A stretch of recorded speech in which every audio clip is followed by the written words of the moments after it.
Hello and welcome everybody out there in Twitch and D&D land to the newest session of the new Embrace campaign. Now, before we jump right into the action, as per usual, we have a few short announcements that we would like to make.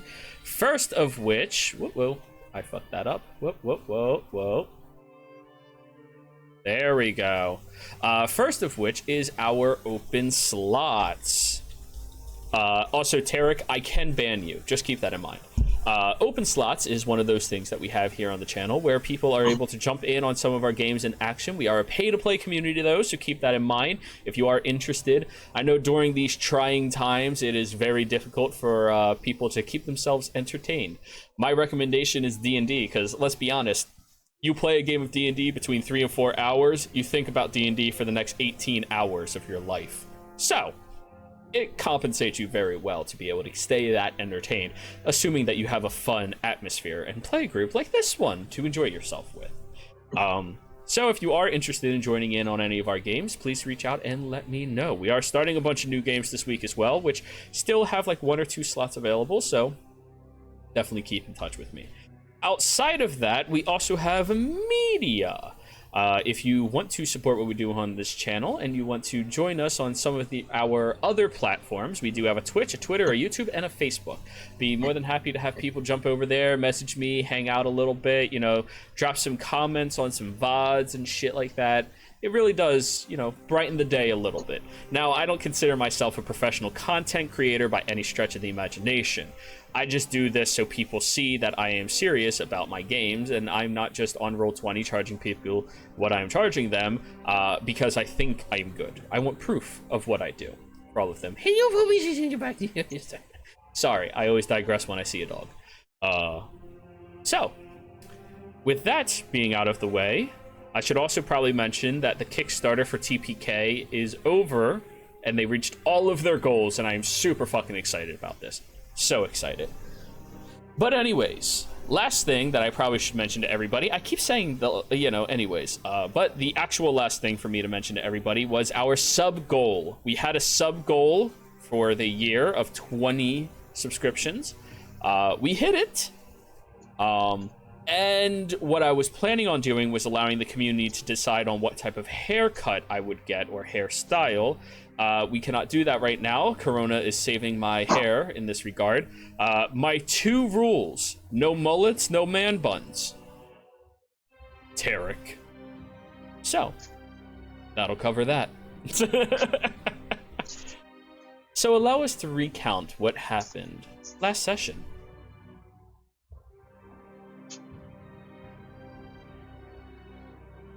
Jason, you have terrible taste in hair. I am very disappointed in you.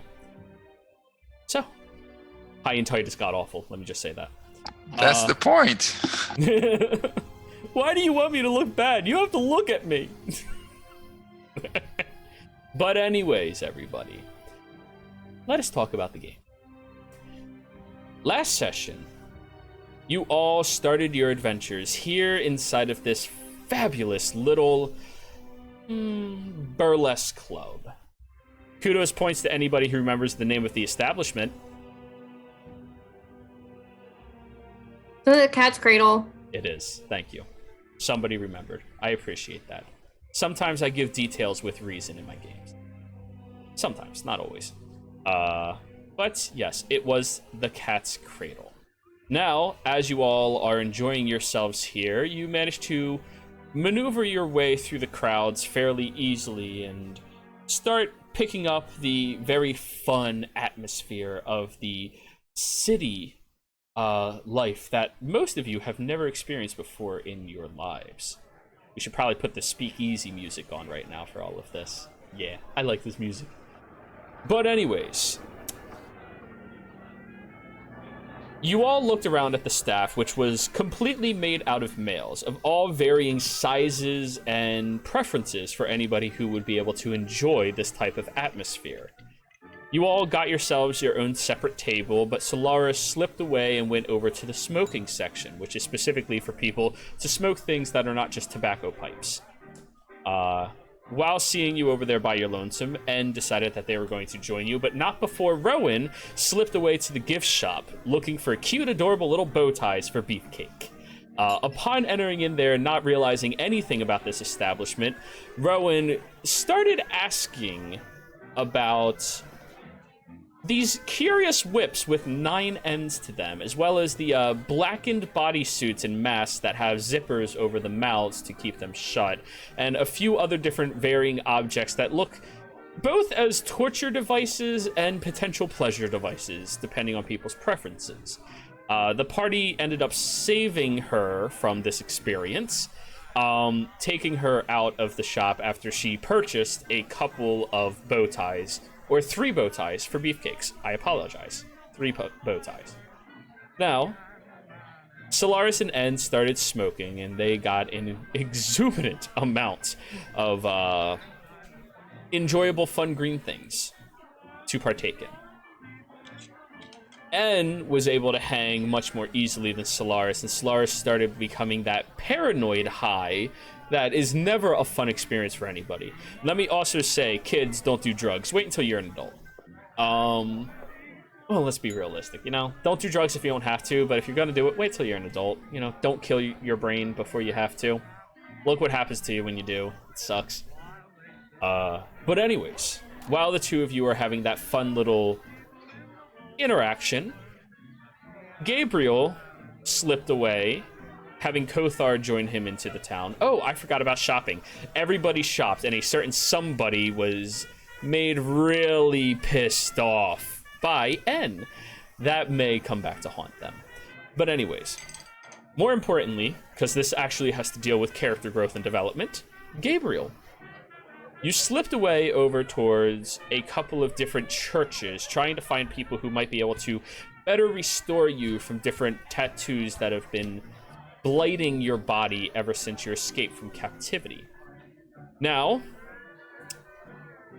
you found one in a dwarven shop, where they said that they can remove it for you, but it'll be extremely excruciating to have it happen, and you're probably going to be out of commission for a couple of days. Now, they also volunteered to find the information on a special artifact that may be able to relieve the curse that will be lingering inside of your body, as these are very potent and powerful curses that are sullying you. However, in form of compensation, you have to help the old dwarven man and work in his shop for a few days once you recover from your current stupor. Kothar managed to hold you down during this excursion that was extremely painful, as bits of your flesh had to be sundered from your body and then fully healed and restored over, as best as this clergy can do. Now, you are going to have large scar marks on your body, at least for the foreseeable future, while this happens. So, fast forward some time, Solaris and En are high as hell. Solaris meets a particular individual that he knows from back in the day.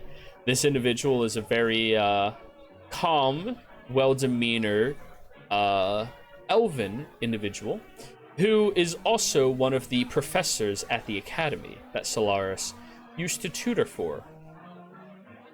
The professor was surprised to see Solaris and very happy that he saw him here once he heard that he might be back, and offered him an opportunity to sit down, relax, have a good time, realizing En was there as well, and the unique position En was in offered them an opportunity to talk to some of the students, as he is an illusionist specialist, into identification and how to better clarify who they are meant to be in life. Something that En felt flattered about and wanted to take the opportunity. Now, Solaris did have to walk this individual out, where he let Solaris know of a few keen events that are transpiring at the academy. He feels that some of the students might be manipulated as they're sneaking out late at night, and coming back in all hours of the evening in different states of exhaustion, tire, and stupor. Now, the professor wants what's best for the students, and he wants what's best for the academy, so he's hoping that somebody from the outside may be able to help him. Proving that some of the information Solaris was gleaming may actually be true to you. Chase left, slipping into the shadows and looking around town. he noticed that there was a diplomat here who is currently being very itchy, very timid at the circumstance of this environment, and decided that he was going to keep an eye on him. After some time, a shrouded individual appeared and started having a conversation where they interacted with each other, but not before the diplomat left and the shrouded individual wandered around the tavern in order to not draw suspicion. After the individual left, Chase decided that he was going to go follow after them, where he was stopped at the door by one of the workers who said, "Oh, and gentleman ordered this drink for you. He wanted you to enjoy it." When Chase inquired who, he found out that it was the person who was previously at the, oh, she's so cute, at the bar. Now, when he left and tracked after the individual, he wasn't having very much luck keeping up with where they are. However, he did find a couple of establishments which may be associated with some people that he is more familiar with. And upon coming back, listened to the conversation between Solaris and Solaris's old co-worker of sorts. Solaris, you noticed it happening the entire time, and you confronted him about this, and rather if you believe his excuse if he was just peeing in the corner or not, that's completely up to you. Now, fast forward a bit more time with all of you inside the tavern having a good time, N was beckoned upstairs by a certain Ignatius so that N can look at their luxurious room after coming to an agreed upon deal where N will be allowed to have the glamored studded leather armor for a few days, assuming that they can advertise for Ignatius appropriately. A marketing deal of sorts. Now, you going up to the room to try on the armor itself and being able to relax with everybody, it was just at that time that, fate would have it, that Gabriel came back looking like shit being carried by Kothar, just out of sight of N being able to discover him. Now, the two of them were wandering upstairs. However, a few party members that were still downstairs joined up there, one being Chase, as Kothar got Gabriel into his room, laid him on his bed, and Chase realized that somebody appeared to be watching the two of them from down the hallway.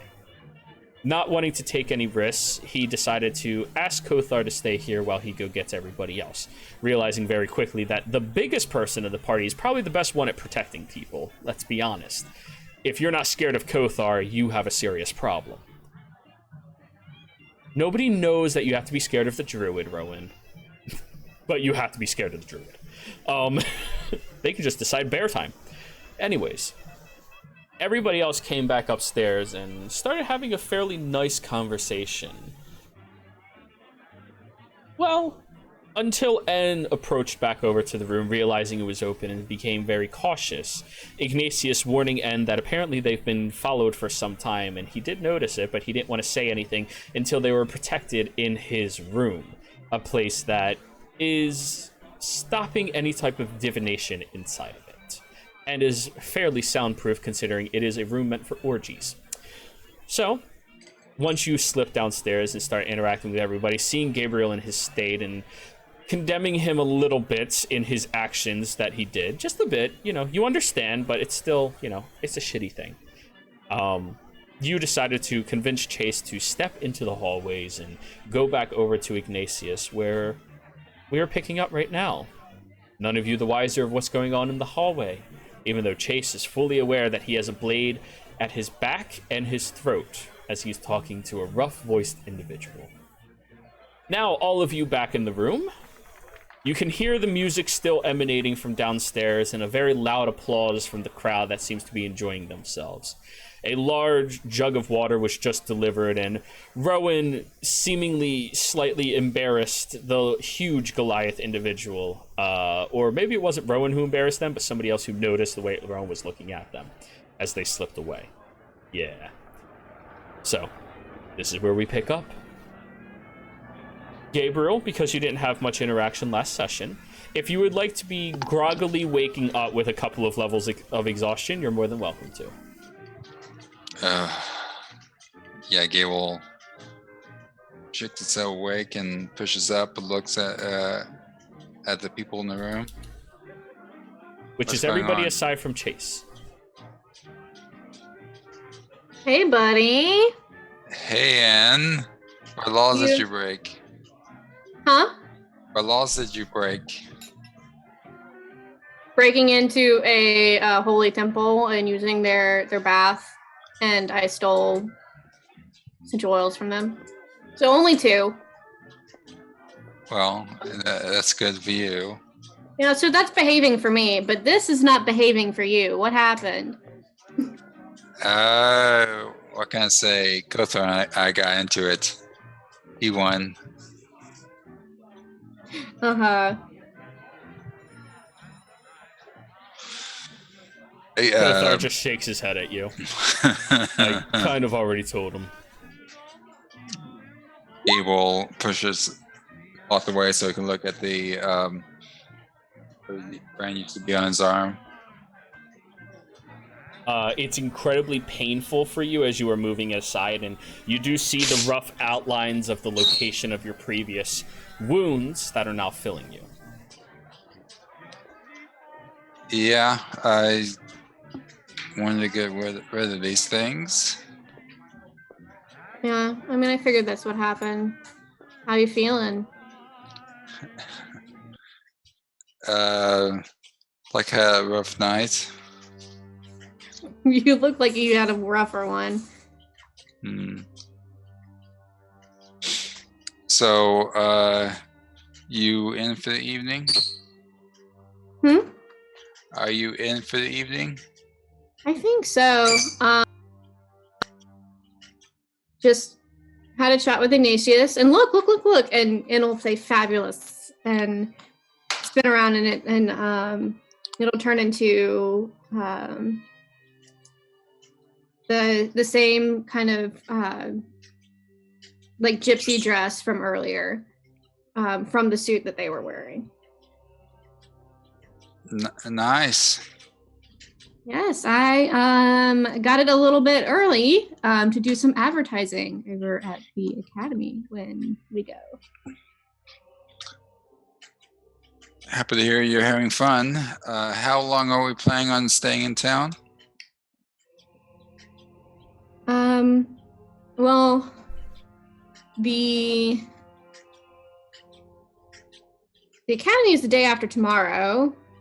So tomorrow we should probably look into, kind of tracking down the cultists and all beforehand. I think we Solaris and I had a kind of a lead, I think.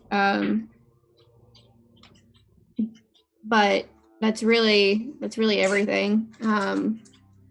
We should be done within the week, right?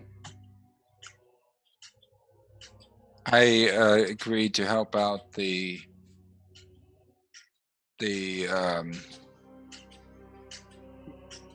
person to help me get rid of my brands. How long will that be? A few days, I believe. Okay, I mean that shouldn't be a problem. Gable reaches out his arm, which is that he revealed, and tries pouring all of his lay on hands into it. Okay. You pour it in, and it does alleviate the pain and pressure for a period of time, but you do feel it boiling back up very quickly. Until you take a few long rests, you're going to have your points of exhaustion on you. How many points do I have? Currently 2. And it's 1 day of rest to remove 1. And that's a day of rest, not just an evening. Oh, okay. This is a physical impairment exhaustion. It is much more extreme than most other forms of it.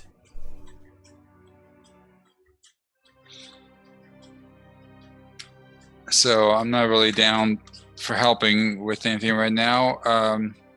Were you in for the night, or did you need help with anything? No, I don't need help with anything. I don't know if I'm quite ready to settle down yet. I mean, there's still a little bit left in the pipe, so might head back down to the smoke room in a bit once we are sure everyone's okay.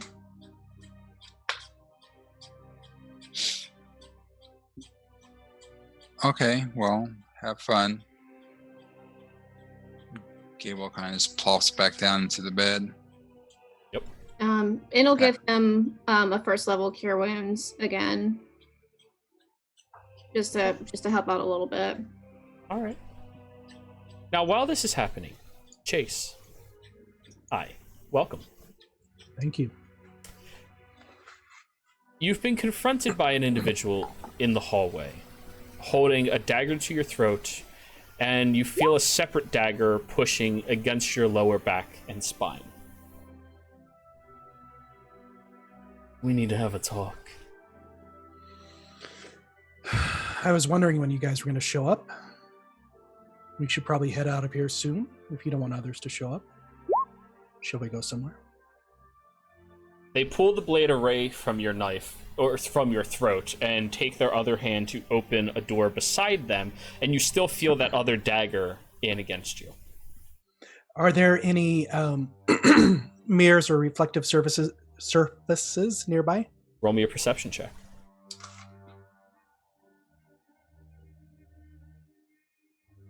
And tell me what you get. All right. It's been a while since you've had an interaction like this. You're still a little more on edge than you are used to, and therefore you don't really notice anything surrounding you.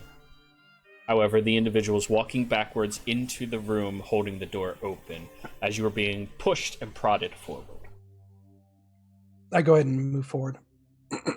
Stepping into the room, it is pitch black, which is not something that bothers you terribly much. This other individual slips inside as well, and the door closes behind you with this one in front of you. You're in the way of my mark.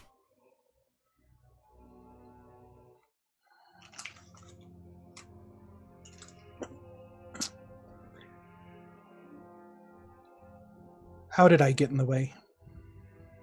Or what makes you think that I am? I'm not here to answer questions for you. You're in the way of my mark. Leave. Put on a different skin. Chase.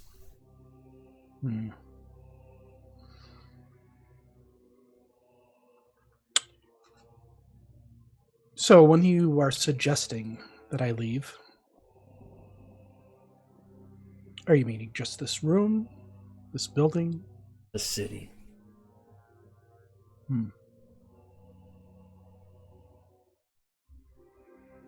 Maybe there's something I can do to help, besides leaving. You're no longer with us. We don't like your name anymore. And you know you're not welcome. As you all made perfectly clear. I see. I just didn't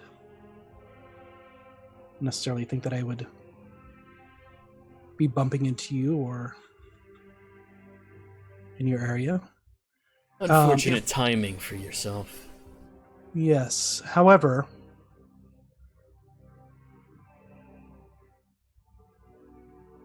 if I were to leave too soon, it might raise suspicions.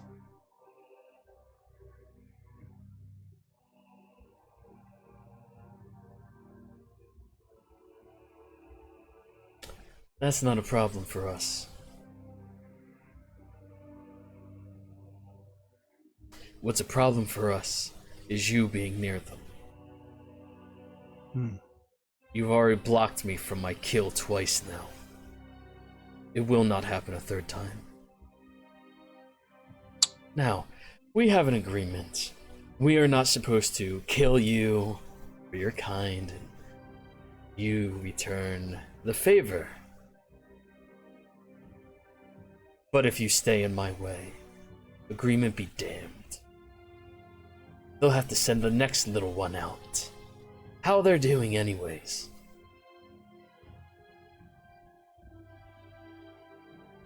I understand. I see you.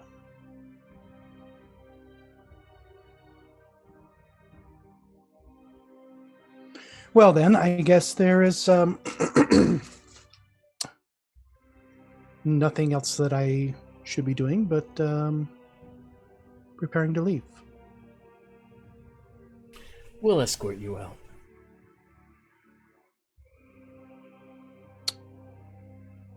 At this point, I'm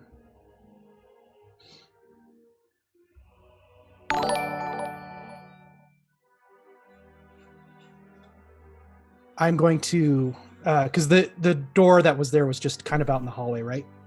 You walk down the hall for a little bit, and then around the corner into a room where they've kind of drug you to the center of the room. Okay. Would you like to make a survival check to see if you're close enough to your allies? Yeah. Ooh, let's see what happens. Come on, good roll. What'd you get? 18. Where you're currently standing, you're outside of the range. You'd have to get a little closer to the door, right by the door, to be able to attach yourself to any of them, if they are hopefully still in that room. Right.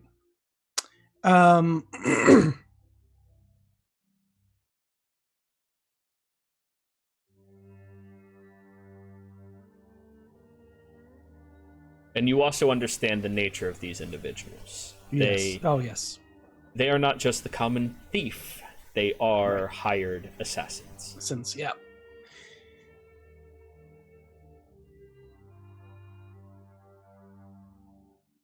I'm going to try to do a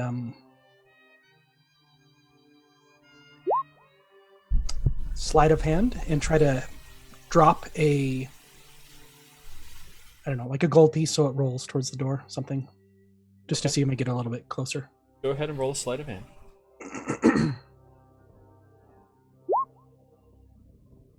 26.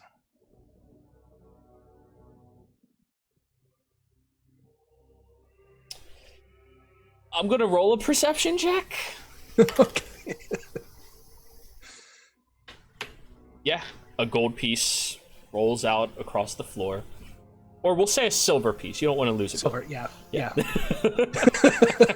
You don't have copper, but...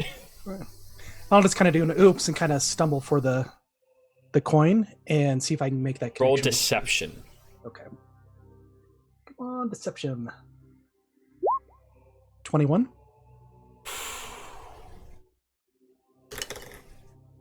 The moment you step forward, you feel that other dagger pushing into your back, and you lean forward to pick it up before the knife curls underneath your throat again, going, don't worry about that. However, you're in range for just a few seconds. I'll count to 3. 1, And get 2, everyone 3. together. Danger. You didn't hear danger. Get everyone together. You're all together. Would you like to insight in? Yeah, I'm like, that didn't sound good. Roll a persuasion, Chase. All right. Sorry, I know you're trying to eat, but... No, we're good. We're good. I keep looking for real dice to grab. It's kind of funny. Here we go. 14 on persuasion. Roll insight. 13. Okay. You sensed a little bit of urgency, but not a whole lot? Just, I don't know, like... And did you sound like Chase this time, or did you sound like the mysterious darkened voice that's been speaking? I went ahead and sounded like Chase this time. Okay. Thank you for that clarification. I think, I mean, including Ignatius's warning about being followed, it might take in a few seconds, but they'll probably at least pop their, like, they'll try and go up to Ignatius's room. Okay. As you're walking past the room, roll me a perception check, Ann. Okay. I'm gonna use my game advantage. 19. Okay.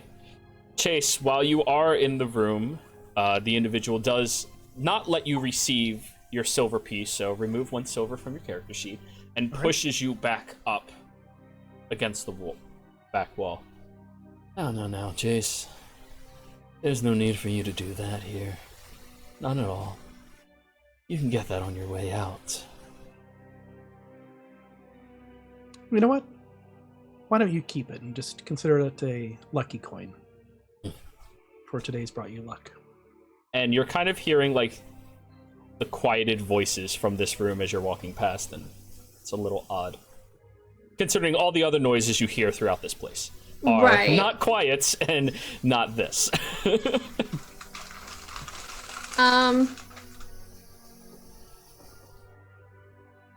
In is going to I'm gonna cast Alter Self. And no, not Guiding Bolt. Kind of close that. I'm gonna cast Alter Self. Yep. And look like one of the waiters from downstairs. Okay. And I'm gonna knock on the door and mimic their voice. The individual looks over their shoulder, but only halfway, still keeping one eye on you, Chase, as they call out, "Sorry, little busy in here. You can leave us alone." This room's not supposed to be rented. We've got someone downstairs waiting. You need to leave right now. We'll be out in a moment. Just fixing myself up. I'm gonna be right here until you come out. Roll a deception check. Just to make sure everything's clean.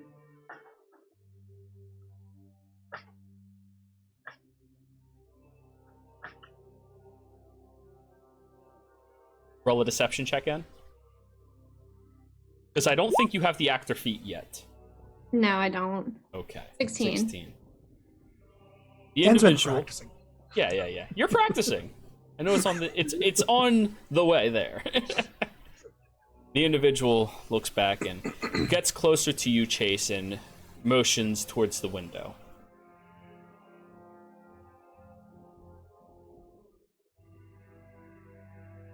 Oh, the window. You want me to go out the window? And they just put their blade over their lip. Oh. Shh. In's gonna You hear the shh. At that, In's gonna message Kothar. Yeah. I'm at room 8. You No, it would have gone up, so 16. 16. I'm at room 16. Bring everybody with weapons. Kothar looks at everybody who's functioning, which is Rowan. Sorry, Solaris. You're still a little, don't Oh fireball god, so that means In's still high. while high. You don't fireball while high. Rowan, come on. And he pulls out his hammer. Or his axe. Rowan pulls out her little scimitar and follows him. I just realized In's still high as shit. You are, but you have a good high. You're functioning. Yes, Gabe? Does Gable pick up any of that, or is he just passed out again? You said you passed out, so we can say that you come to for a few moments. However, Chase, the window is already opened for you as you are being pushed out it. Okay. I'll go out the window. Roll a stealth check. You can choose to do so at disadvantage if you would like. Okay. Yeah, I better do it at disadvantage. All right, let's see. 11? Alrighty. And what's your passive? My passive. 12! Hey! 12, yay! You hear the window opening up and people starting to crawl out of it as you're standing there at the door. Just Hurry, Kothar. I need you to open this door. It's gonna take them a second to get here. However, you are being pushed and prodded away, Chase. Alright, In's just gonna make the call and turn and cast Thunderclap on the door. Roll damage! The door doesn't say. Roll damage. What'd you get? 10 thunder damage. The door shatters openly and it goes splintering in every single direction. And as you're looking through the door, you see over through the window that there's a masked individual that has slightly grayed purple skin around the edges of their face as they look at you, hissing lowly, and throw a dagger at you. That kind of wakes up Gable and just stumbles around. Everybody. Done Goofed radar has triggered, yes. But before that, that is a dirty 20 to hit, N. That's gonna hit.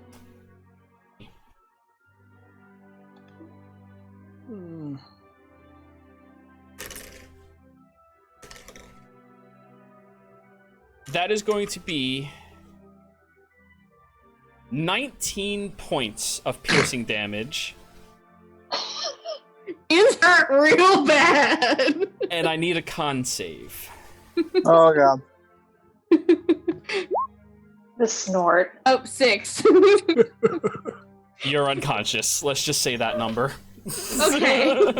So Kothar and Rowan, as the two of you are running out of the hallway, you watch as the altar self ends on N as they fall backwards to the ground, a dagger sticking out of their stomach, unconscious, bleeding all over the place. Chase, you are quickly being ushered away. The individual already has a second dagger. I'm going with them. Wait. Can I like smack myself and try to make another con save to sober up? You can show up, just roleplay that you're still high. Okay. Yeah. You need, like, someone to remove poison from you with lay on hands or something. Gable kind of stumbles out of bed in his bathrobe and It's silk. It feels great. grabs the sword and moves as quickly as he can, which is at least half Amazing. speed toward the door. Don't forget to put the belt on your robe. Yeah. Put the belt on so you have your sword and just... No, different belt. But anyways, as No, just holding Kothar the sword, and Rowan, yeah. you two are the first ones up there. Solaris is walking Sorry, behind. the first thought I had is that if he doesn't put the belt on, he might be swinging another sword. That was what I was figuring, but Oh god, we are not rolling for dick size this game. Just let's not.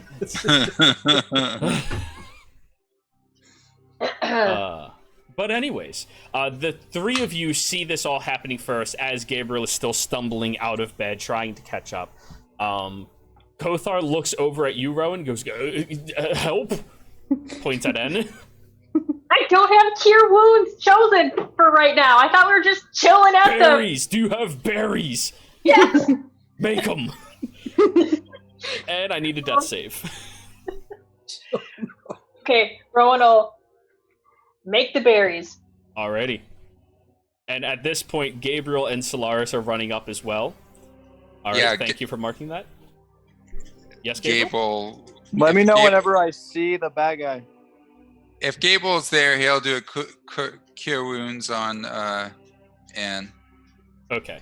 Immediately after you make your berries, and you come back conscious. Solaris, you spin around the area, you look over inside the room, and nobody is in here. The window is wide open, the air is pushing the drapes outwards towards you, but nobody is in the room anymore. Down out the window. Oh god, that hurts. Gabriel, roll your healing, please. Can I run up to the window and see if I see anything? Run up to the window and roll a perception check. I'm gonna say still disadvantage because you're still very high.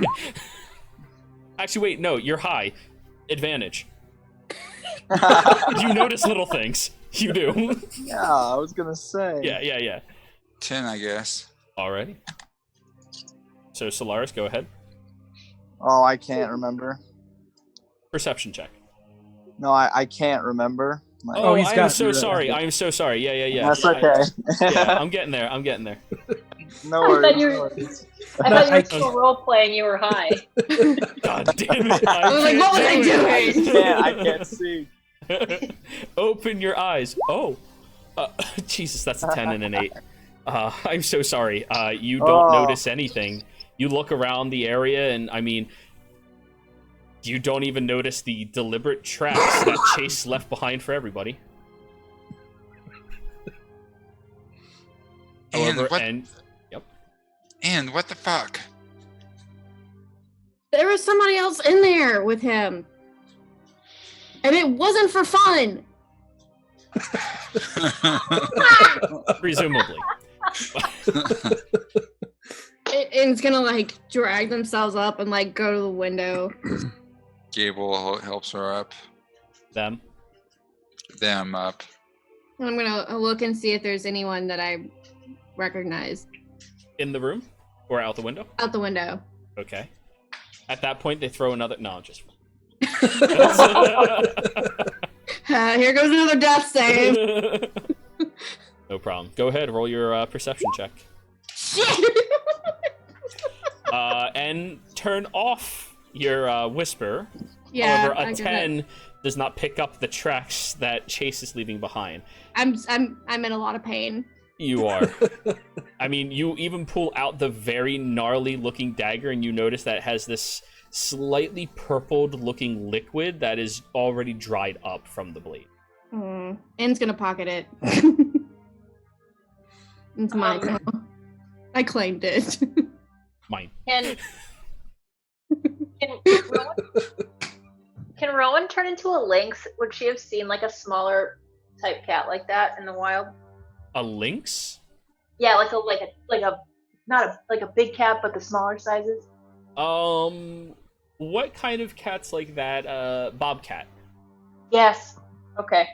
And is there another jungle cat around CRs that you can transform into? And CRs. The challenge rating that you have. What's your challenge rating, Cat? I think I'm at a 1.5. That high? I think so. Didn't we just level up? Yeah, you're at 5, so that should be CR1 since there's no technical 1. Oh, okay. Yeah, no problem. Let me look. CR1 and lower.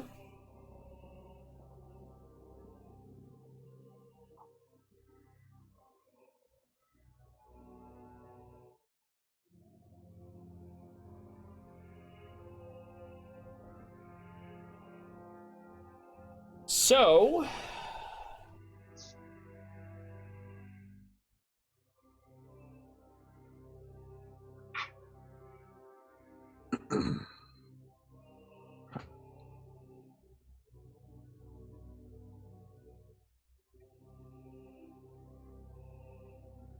she is also willing to turn into a tabby cat.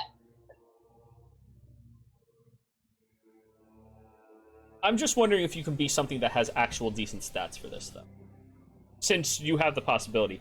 The problem is, I'm not that, a snow leopard. Yes. You've seen snow leopards. Yes. Okay, perfect. You are now in snow leopard form. Okay. And Rowan will, like, pounce. Speaking of, Rowan will... Can she pounce onto the edge of the windowsill and, like, look out? Very easily. You're an incredibly nimble creature. As you step out into it, looking around frantically, roll a d20 plus 3. You have advantage, so roll 2 d20s, and then we'll add 3 to it. Okay. Oh, son of a... What'd you get? Okay. That. I got a 1. The higher one. Wait, I'm doing one more. Oh yeah, you roll 2 of them since you have advantage. And then I got a 1 and a 2. You are not seeing anything around here. It's... We're trying, James. We're trying. It's the cat's fault. Did I hear anything? That's the part of the perception. You don't see, you don't hear, even smell. You don't smell anything right now. How high up am I? You're about, I'd say, 40 feet or so from the ground. F it, I'm jumping down. You have a natural climb speed if you want to climb down. Yes, please. Okay. That way you don't hurt as much. So That's great. you crawl down to the bottom and you see the bouncer / bodyguard out front goes, "What the fuck?" and starts backing away, very terrified of a jungle cat that is now somehow inside the city. Can I now turn into a person and Yes. say, okay, turning into a person, and Rowan will say, What the fuck? Rowan will say, did you see any people come in this area from up there, and she'll point out. Up there, there was not up there. There's a couple weird guys came out quickly from the alleyway. They went that way. Points eastern, closer towards the front gates. Thank you. And Ron will start running in that direction. Okay. Everyone else who's over by the window sees Rowan just running in that direction. I guess we should go. I think so. Yeah. Yeah. And In's gonna cast Cure Wounds on themselves. You do have healing lights. If you I've remember. used those. Oh. Yeah. It's just gonna be a first. So Chase, we'll get back to you in a moment. 11. I'm back up to my max. Hey. Hey. That's really sad, but hey. So, as the rest of you go running downstairs the old-fashioned way to chase after Rowan, Gabriel, you're really having a rough time moving, but Kothar's going to lag behind a little bit to help you out in order to keep up with everybody else.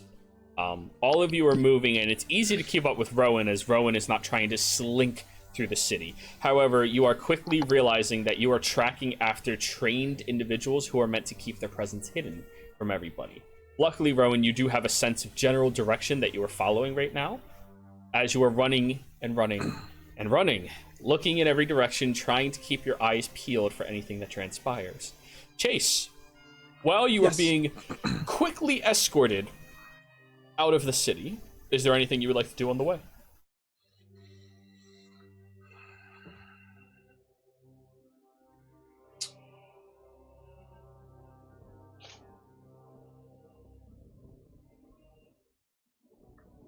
Other than just trying to leave the occasional scuff marks or tracks.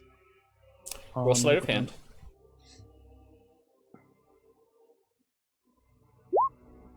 23.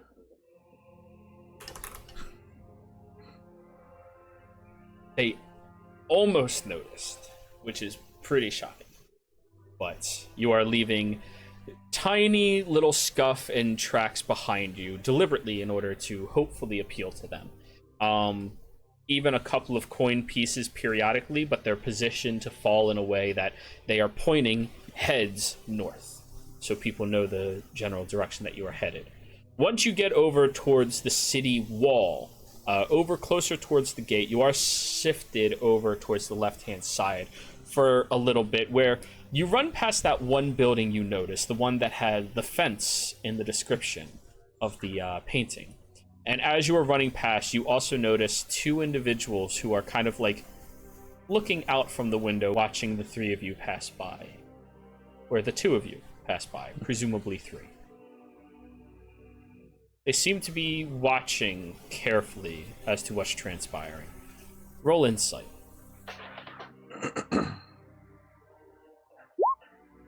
16.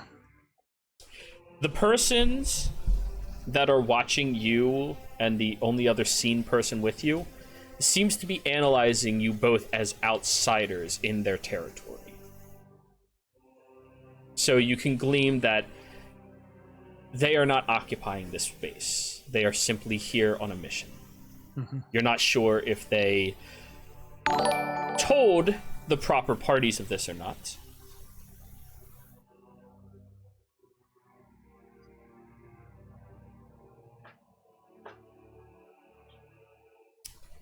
Tarek, can you message me what that says? By the way, thank you very much for the donation.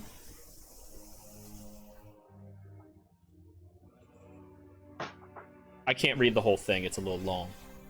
But anyways, as you are sifted over towards the wall, he ushers you over to the side. He goes, I presume you still know your basic athleticism. Points up the wall for you to scale. It's been a while. Roll athletics.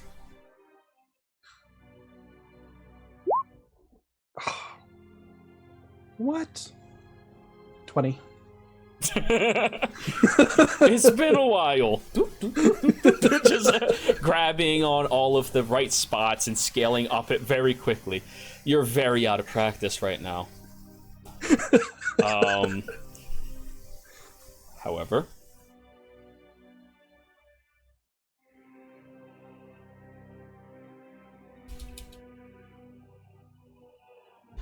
Rowan, as you are chasing after them, you do quickly start picking up on the silver coins that are being fed through the city as you are running through. They seem incredibly out of place, and as somebody who is a trained tracker, you easily discern that these are unnatural in this location. Even though you are not very familiar with the city, you know people do not drop coins all facing the exact same direction. That would be really weird. So you start following after them, and you make it over to a section of the wall that looks to have bricks protruding out of it in a way that could be easily climbed.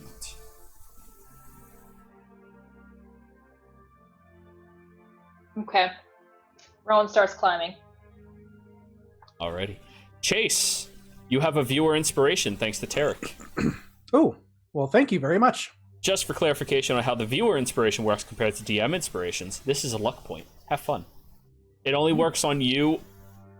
Yeah, it only works on you. Unfortunately, using it on your allies, it has to be inspiration for the party for them to do that. And also, thank you. I appreciate that. So, you make it over to that section of the wall that is different from all the other ones, and within a few seconds, everybody else catches up to you, bouncing around and mostly out of breath, as, let's admit it, the party, aside from Gabriel and Kothar, are not very athletic. Rowan is athletic, but that's only because of circumstance. So, you all catch up a little winded.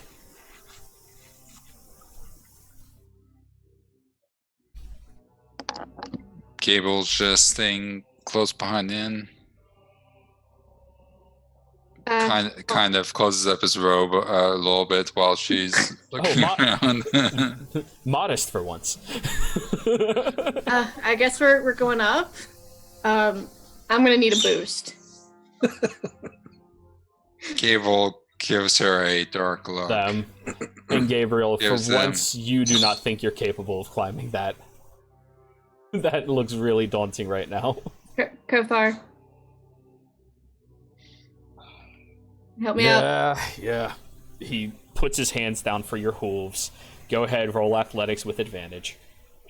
Is there any way around this wall? Or? Yeah, there's a front gate, but you know you have to get checked in and out. And you make it about 10, you make it like 10 feet up, and then you're at that awkward spot where you're holding on, and you're just like, I don't think I can go forward. You're scared to go down, you're scared to go up, you're just at that spot. I mean, you even have the hooves like a goat, you should be able to do it, but... I mean, I'm there. I'm very securely there. Yeah, you are holding up about 10 feet off the wall. And that 10 feet looks daunting.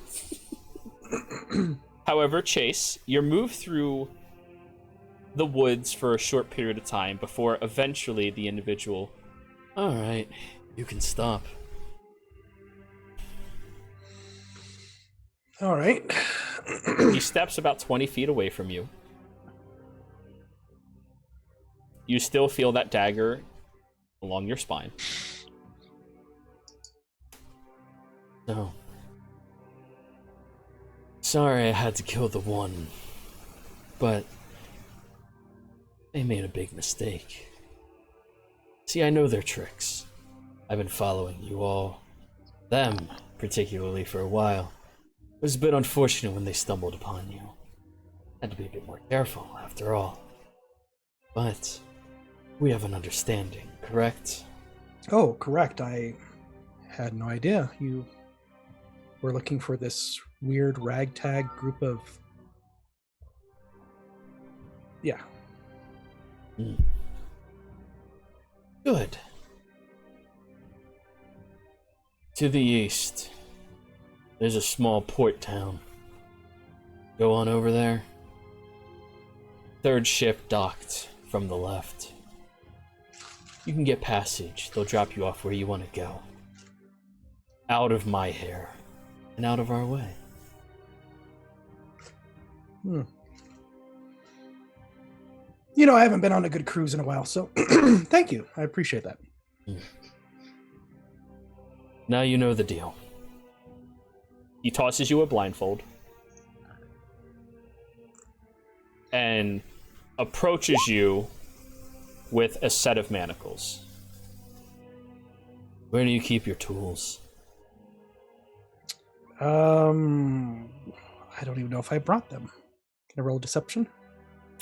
They're not going to buy that. They know They know you're too well trained for that. I didn't bring my tools. Tools? What tools? I'm really out of practice. They're in my left boot. All right. He puts the shackles on you, goes down, pulls out your tools, ties a thread around it, throws it up over one of the arms of the tree, and lets it dangle. And the rope carries itself and wraps itself around the top, about 25 feet off the ground. You know you can get up there. It's just going to take you a couple of minutes to really achieve it. Gintal donated for an inspiration to Gabriel, just for being a paladin. Thank you, Gintal. Appreciate that. Sweet. Yep. So what's the do again? It's a luck point. You roll something you didn't like, re-roll it just once. Oh, okay, cool. Yeah. You know, like double sixes. Yeah, Right. yeah. But only for you. You can't give it to anybody else. They want you to have it. So, Or bad con save, death save. yes.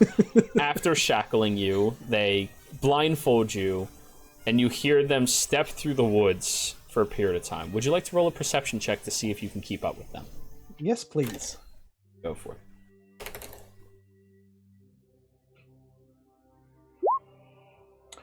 I am going to use my luck point. Hey, already coming in handy. Oh my god, you gotta be kidding me. Welcome to the party. Ooh. It is on brand for the game. 2 5s Yeah, in it a is. row. I'm sorry. So, You fit right in. yeah. You lose track of them very quickly. However, as all of you are looking up at N, Kothar opens his arms and goes, "Just jump. I won't let you fall." It's gonna try and Trust fall. go for it. Trust fall? On the other side, it's just gonna. Oh, you lack the physicality to keep moving up. You're like really scared yeah. to move. Okay, yeah. Then And your just arms gonna, are like in that uncomfortable lock position. If you've ever Gotcha. been rock It's climbing, gonna- everyone's experienced it. Yeah, it's just gonna fall. Okay. Kothar manages to catch you, lowers you to the ground. So, Somebody else is gonna have to go first. Kothar climbs the wall very quick. He's shrunk. He's big. He has talents. And as he makes it to the top, he throws down a rope for all of you to grab onto and climb up that way. Now, Chase, you no longer hear the individual, and you count the seconds, as you know you are supposed to do, out of honor for this type of situation. Mm-hmm. You've done nothing wrong given the circumstance that you found yourself in, as per the laws of this organization. After 1 minute goes by, you can do whatever you would like. And the dagger that was at your back is no longer there. I'm gonna slowly try to get the keys. You are blindfolded I mean, the tools. Oh, yeah. and shackled, but you can easily just... Take off the... Again, first thing I'm gonna do is take off the blindfold with, my hands shackled together. Next thing I'm gonna do is look up at the thieves' tools for a little bit, or my tools, Mhm. and act like I'm pondering the situation, the best way to get up. Okay. Roll a survival check. 14.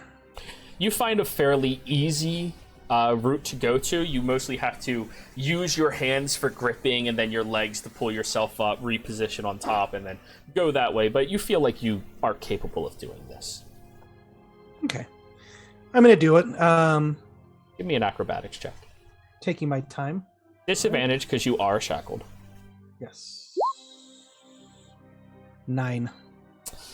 You're 9. not having a whole lot of luck, and by the time everybody else catches up to you, you're kind of like dangling off the tree with your shackled hands, like, ugh, like trying to pull yourself up. So you're maintaining the facade that you don't know what you're doing. But you see everybody else noisily walking over here. You clearly see who are the most harmed / inathletic individuals in the group, as Gabriel and Anne are both breathing just as heavily as each other. And you all see Chase just dangling off the tree with his arms. Okay, if I'm going to be responsible for your soul, we're going to have to talk about a few things. Well, hello down there. Was he the one that hurt you? No.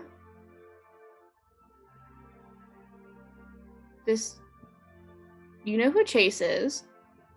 I seem to have gotten something stuck up in this tree. If I could get a little help, I'd appreciate it. Gabriel just looks around the area for anyone else. Roll a perception check. Kothar looks up there and goes, yeah, that's stuck all the way up there.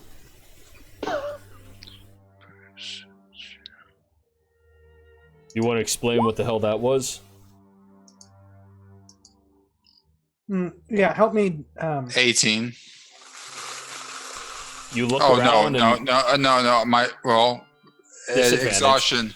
Yeah. 8. Okay. Yeah, no such luck, unfortunately. I was about to say 18 with disadvantage. Good job.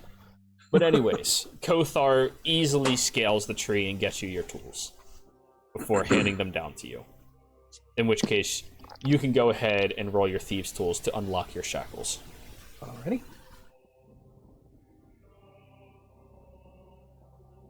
Is anybody else in the party proficient with thieves' tools? Nope.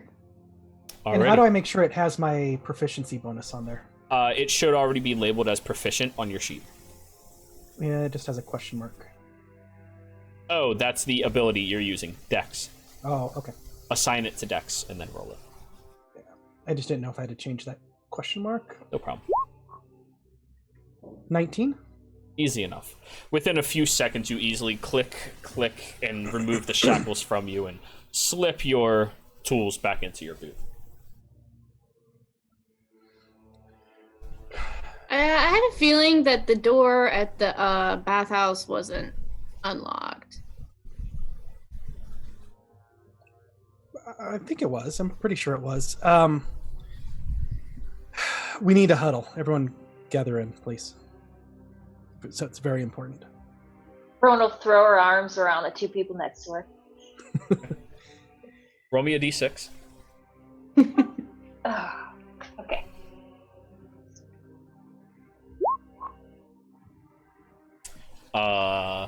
The two people are Gabriel and Chase. All right. Here's the deal. We need to get out of here. N, you're being hunted. You've been followed for a while, and you're being hunted by some very... not just a person, but an organization. Gable's nose just flares at this, but he's paying close attention. Now, I don't... What'd you say, Solaris? Oh, I said, what is this organization? I don't know a whole lot. I just know that there's a contract on N, and I was assaulted because they thought I was getting in the way of them completing their task. And what did you do? I honestly don't know, okay? Like, I just try to live my life, have a good time, not, Think about it. Have you spurned any lovers recently? Not recently. As a state of being, the answer is usually maybe. I mean, I did piss off somebody in the shop about bugs. No, this has been going on for a while. And I have a feeling that the rest of you are in danger as well. And by the way, I'm glad that you're doing well, Anne. I heard the scream. I try to not be loud about it.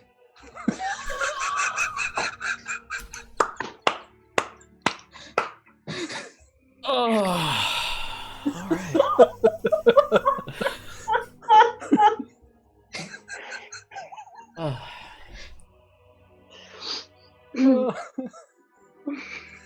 Oh, you gotta love Wednesday nights. Yeah. I mean, if I'm gonna die, I want to try to die with some dignity. I mean, I don't live with much, but I'd like to die with some. Now I just imagine Anne is one of the beefiest, burliest guys there, gets down, goes, ah! That's my alter self, is like, Yeah. Good times, good times. Ooh. is there a way that, like, look, I mean, if they, because I might not be good at much, all right, but I know how people work. They wouldn't have targeted you unless they knew something about you.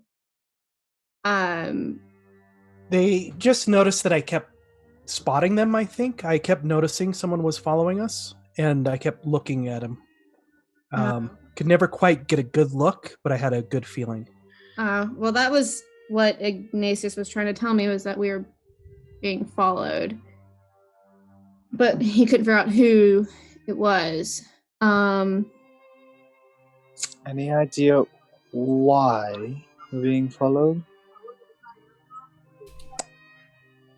I don't. I just know that there's a contract out. That's all I know. Who was that person that threw that knife at N? I'm assuming... Oh, go ahead. I was gonna just... The guy says the person hunting me. Yeah, but do you know who they are, Chase? I don't. I mean, I've heard rumors about an organization. And what did you see, like a red mark on their face or something then, or? Yeah. Yeah. Gerald. I'm gonna insight that, because I don't... Damn it. It's just a rumor. Rowan, you can insight as well. Chase, roll your Okay. deception. 6.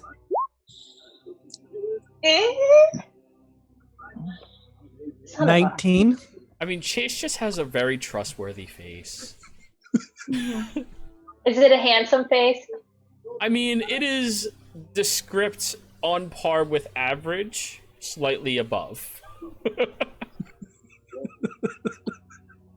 Well, So my question is, if that was the person hunting N, hypothetically, why disappear and not make sure you finish the job? Why run?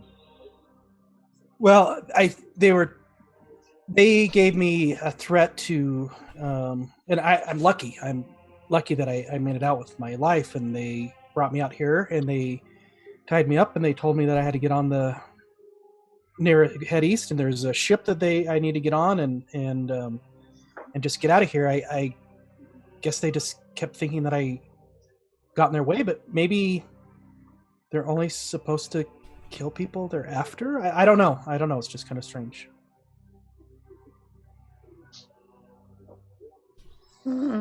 Right, well, if we are bounty targets now, then we must be extremely careful. I know I can't go back into town and probably and they know, they described the whole group, so it's not. Yeah, I don't know. Well, there is a specific scroll that I would like to purchase at some point. I But left what my do we? What? I left my gift shop goodie bag at the cat's cradle. Beefcake Clothes is would be watching you. nice. Well, I think Solaris, is there a way that we could possibly use some of your contacts in the city to get to a safe place? Like, would the academy have a place that we could kind of hide out for a bit? Chase, did you get my message on Roll20? Oh, I did not. Oh, Possibly. yeah. What? There might be one other option. This,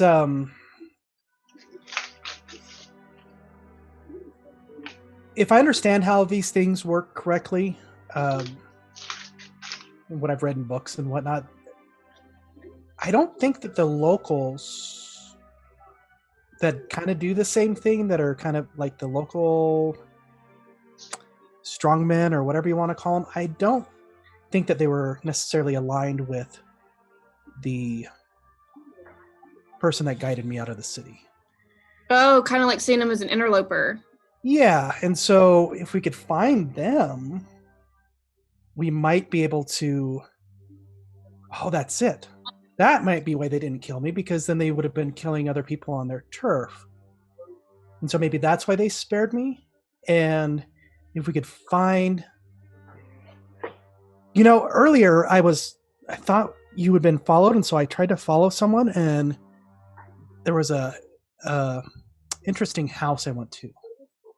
Maybe we could go poke around in the and see if maybe they kind of know it's a business. A lot of times businesses have a little bit of a shakedown on them, so maybe they might know the local whatevers that we could talk to, and That's if we give them enough money, they might help us out.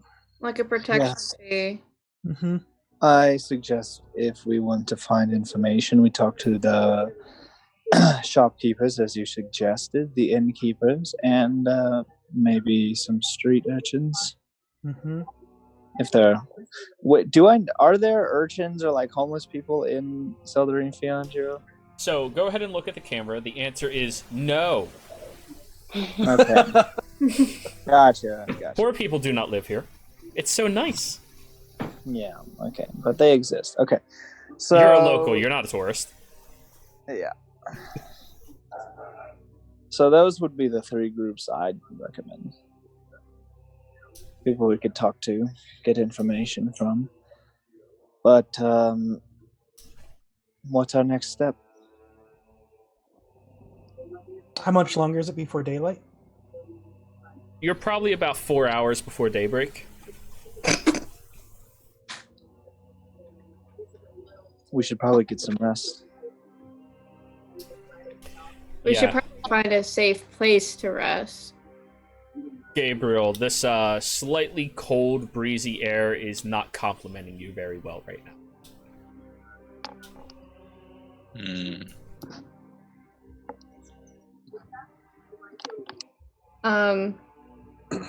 If anyone has a suggestion for a safe place for me, I mean, everyone can go back to the inn and get what they need, and Gabriel can put some clothes on for once in his life. And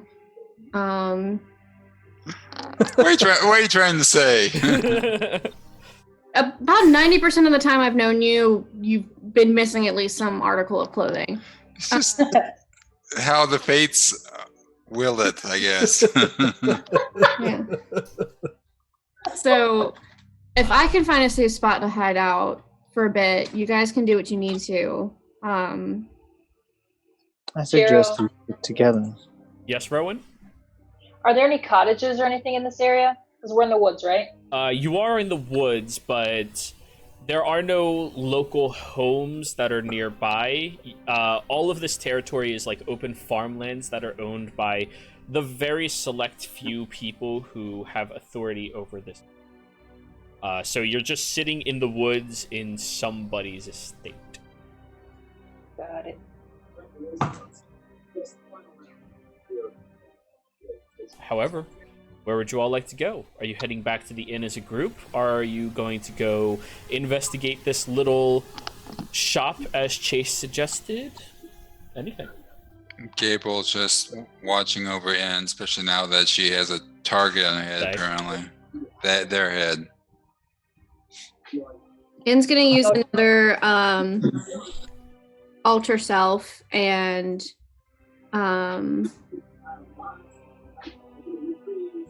look like a just a female wood elf. Okay. Like completely different from whatever they've used before. Oops, sorry about that. Okay. Easy enough. Now,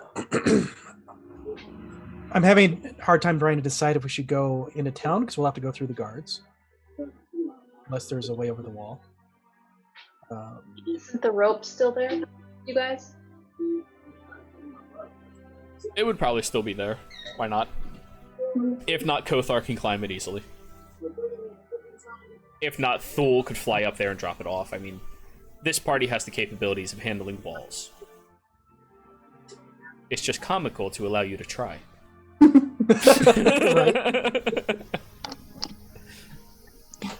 The party may have the capability, but N does not. Yeah. I got this. I don't got it. I don't get it. Well, we should definitely stick together, I think. Agreed. I believe we should get some rest. Mm-hmm. So?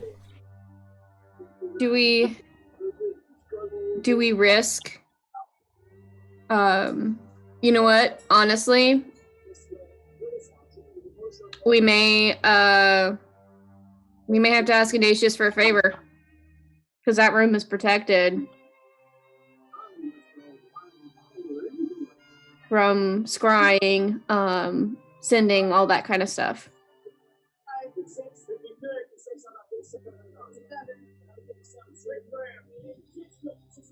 All right. Well, I'm not opposed.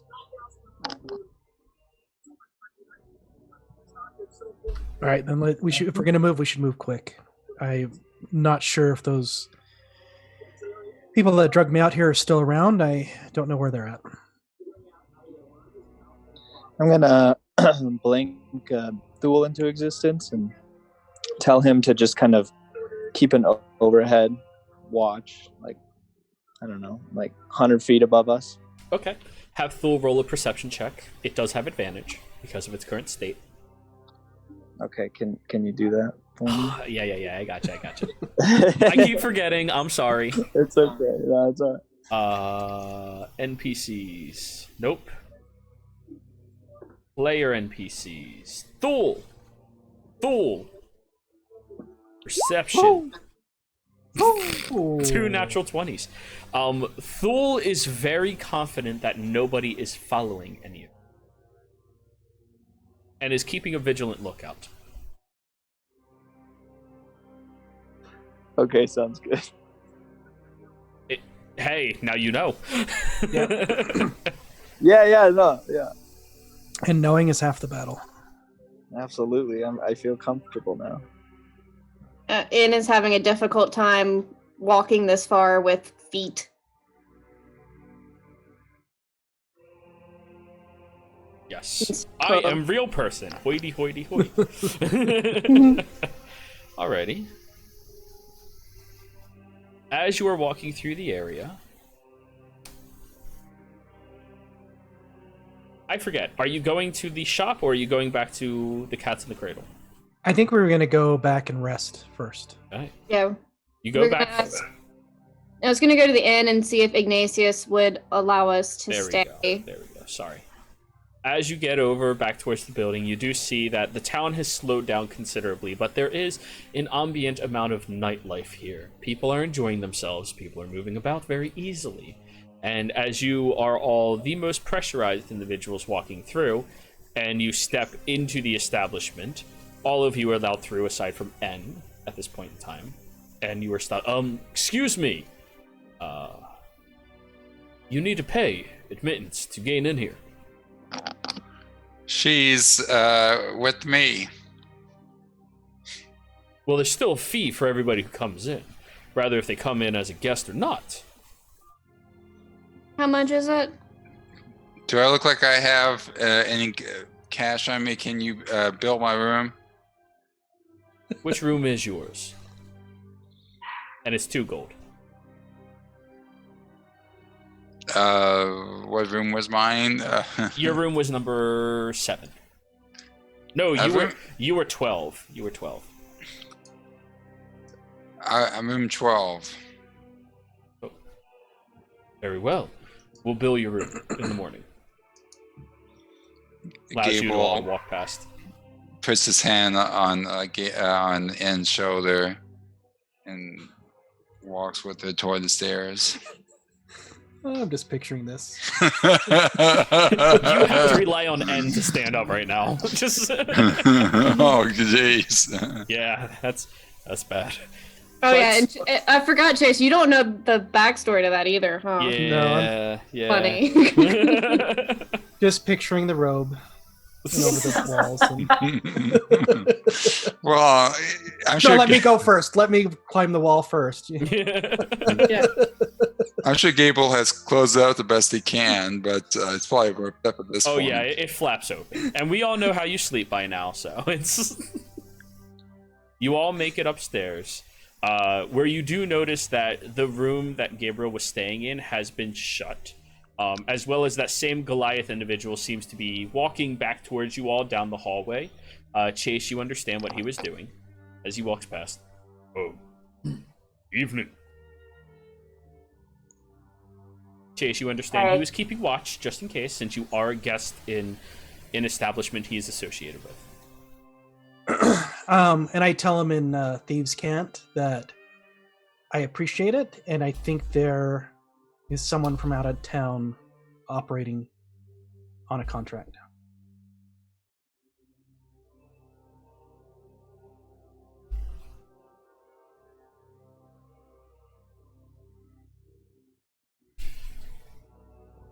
Do you need to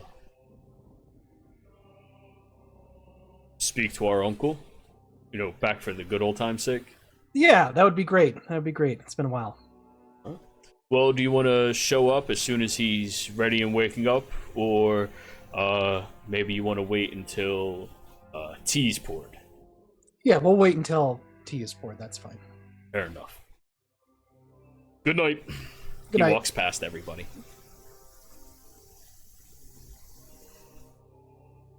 So, you all go over to Ignatius's room, where you immediately hear very loud, vibrating music coming from the inside. I'll Some EDM. Yeah. Ignatius, it's The music is too loud. He doesn't hear you. shit. And it's locked. You try the handle. It is, in fact, locked.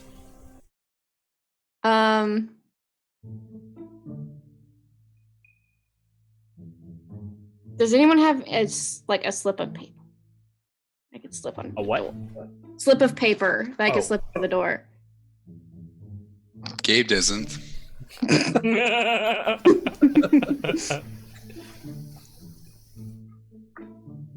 How thick is the crack on the bottom of the door? I mean, it's a little small. Okay, so Frank couldn't fit through it. Frats can really shrink themselves, but Frank's pretty husky. He works out. Yeah, he definitely works out. He lifts, bro.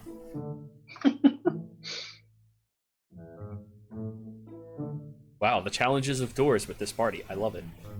Oh, no, that Can- probably wouldn't work. Can Thulin to change into something that can fit in there? A piece of paper. Yes, but it would take me an hour to change him. Fuck. Can we just knock? Kothar knocks very loudly on the door. And within a few He seconds... beat me to it. Yeah. Within a few seconds, the door opens up as you notice one of the waiters who was downstairs, the same dwarven individual who originally allowed you all into the establishment, answers the door wearing nothing but a banana hammock, his wrist cuffs, and a bow tie, as well as about 13 other individuals in the room, all in different forms of entanglement, drinking champagne, having a blasted time right now. Ignatius is in the middle of them all, sitting like Hugh Hefner in a party on top of a ginormous bed, going, "Oh, hi! I thought you Hi, all weren't going to come by tonight." I wanted to thank you for the heads up earlier. Oh, one second. All right, boys, get out. There's a lot of moaning and groaning as all of them are walking by, and he just like shoo, shoo, shoo, shoo, shoo, and turn around.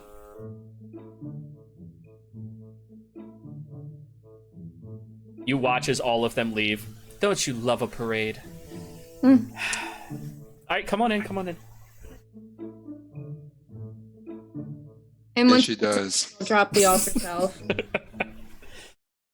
Feet are weird. Ugh, God, I hate them. You know they're just illusions, right? Not what I can do. That Oh, wasn't. you're casting Ultra Self, not Disguise Self. Yeah. Yeah. Oh, yeah, they're really wide. It's uncomfortable. But anyways, Not so delicate. I'm leaving Charlie here because I really love Charlie. He's such a sweetheart. That's fine. And I am Mimosas, Bloody Marys, Manhattans, beer. a Moscow Mule for me. Oh, that type of night. Go ahead. Make it a double. I'm so sorry to interrupt, but we really didn't have a clue where else to go. Something happened. Apparently I've got a contract on my life. They're after you? Yeah. Did you sleep with somebody that you weren't supposed to? That's what I said. I mean, I can see it happening, you know? No judgment here, you know? No, You never ruin a happy relationship. Keyword being And- happy. And we'll say in Infernal, it's been a little while because I've been waiting on a specific person. Aww. Who here understands Infernal?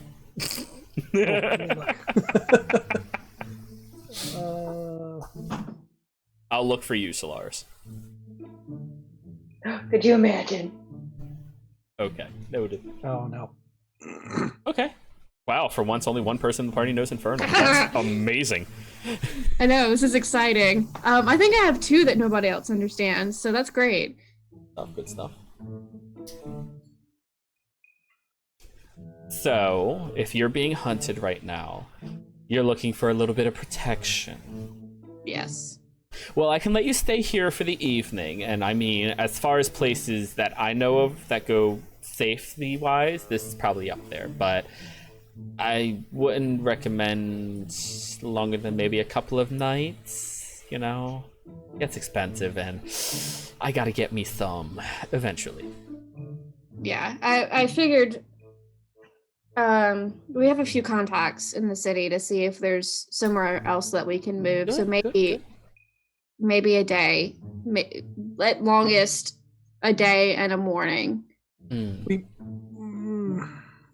I just worry about my friend here. He might need an extra night or two. An extra night. Say 2 days. Big hunky guy, what happened to you?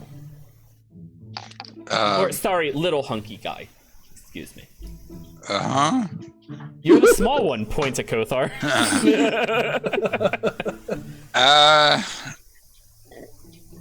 Dominatrix, what can I say? They can be rough. Oh, see, that's why you never forget your safe word. Go over there on the bed, push the second button from the left, okay? You'll like it. Gabriel carefully walks over and presses the second button on the left. It just starts vibrating your body a little bit. And it does feel great. It's like getting a little bit of a massage. Just, Thanks. welcome.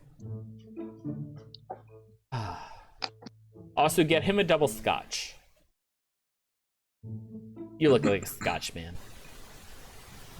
So, all of you are welcome to stay here for the evening. However, if you stay here more than one evening, just know that it will get heated in here, and you never know what slips where during these types of events. So, just be warned. Yeah, I appreciate that, and we'll do our best to stay out of your way. No problem. You're all welcome. I like your little ragtag group. You're really interesting. Apparently, more interesting than I thought we were. Isn't that just the... It's the unfortunate aspect of being a tiefling. Right. I don't even know if it's because I'm a tiefling. Like, that's the only thing I could think of, but... I mean, yeah, if you didn't sleep with anyone you weren't supposed to, then yeah. Typically speaking, that's why people go after me. Been a while. I usually kill them. Mm-hmm. Yeah. Oh, it's been a fucking night. Just go sleep up. It'll be fine. Do you want me to call Danny back to give you a massage? No, I'm good. All right. I appreciate the offer, though. I mean, Of course. Gabriel might be interested in that, though. Gabriel, you're already like cocked out with the vibrating bed. You're done. Your body has decided for you. Maybe tomorrow for him. That's fine. All right, well, everybody make yourself comfortable. There's the bed up there with the big guy. You're welcome to share that. It's very big. There's this floor down here, which is softer than a bed. Take whatever portion of it you want. There's only one bathroom, and I need to let you all know now that in the morning, I take roughly 2.5 hours by myself, where the bathroom will not have any other occupant. Unfortunately, I do not wake up like this. Full circle.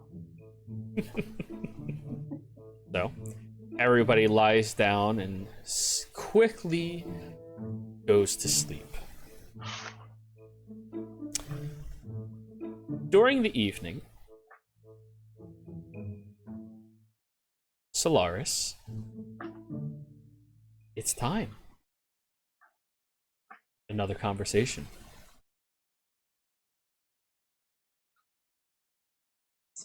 Wait, what? It's time for a little conversation. The music's not playing. I know you can't hear it, but I want everybody else to hear it too. Damn it, this one then.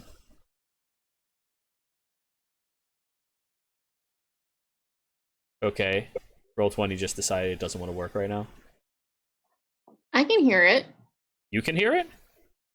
Well, that doesn't help me. Well, like a little tinkering. Yeah, the creepy noise. Yeah, jewelry box. Okay. Alrighty. My Roll20 is fucking up then. We'll give it a couple of minutes. Sorry for the very bright screen, everybody. Uh-oh. Uh-oh. It quit. What, Roll20? No, the music. Okay. Probably because I told it to. Spooky. We're having some mild technical difficulties here. We will be back in just a moment. Music. Play. There we go.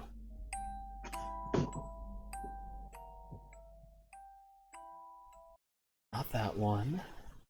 This one. Solaris. Yes. You feel yourself drift into that static state of meditation that you always go to practice. Now, when you slip into it, you feel your mind go deeper and deeper down a rabbit hole that is clearly designed for slumber, something that you do not naturally do. However, you feel yourself drawn to this slumber. As you are drawn towards it, you look around you as you are in a deep, dark tunnel. This thick set of moss lining the walls, enveloping you. The floor themselves, you can see droplets of liquid dripping onto them as you peer around. And you hear a very quieted echo coming from deep down this chamber in your direction. What would you like to do?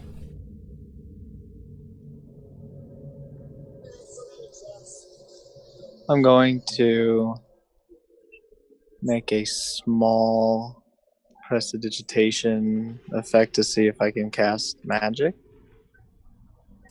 The spell goes off, but it seems to have a little bit of a hue of magic surrounding it. Something that's unfamiliar to you. As an arcanist. What is the sound like? That's coming towards me, you said? It's an echo, a voice echoing that you can't really discern what it's saying, but you can hear it moving through the chamber. Towards you.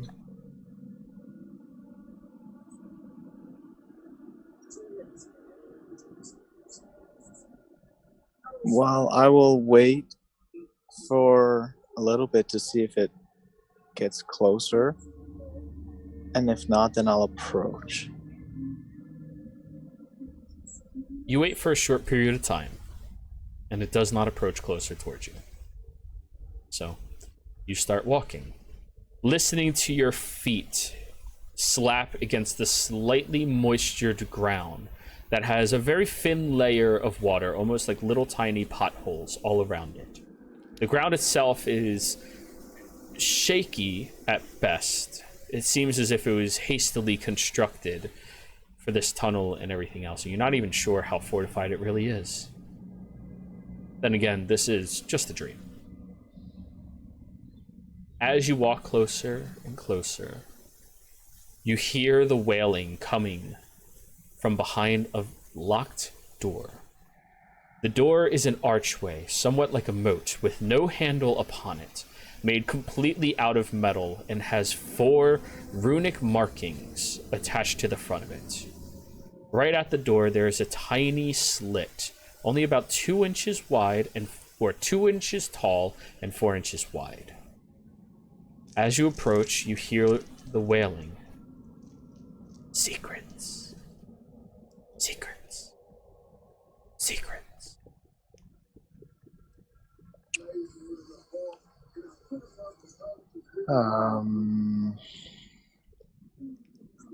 I look at the runes and try and discern anything from them.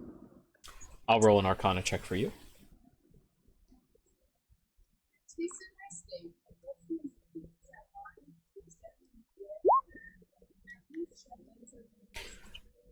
You recognize the one rune as a rune of divination, but the other 2 you do not really discern very well. You're here for my secrets. Solaris takes a deep breath and approaches the door and the slit in the door. You look at it, and quickly, slamming up against the door in front of your face, you see a ghastly pale-looking figure. Hair greasy and blackened, pulled all the way back, with an iron visor over top of their eyes, blinding them. Their teeth are open, wide, with a thick, yellowy bacteria surrounding them as they are looking at you. You don't see their eyes because of the class, but you feel that they are looking at you. You're here for my secrets, aren't you?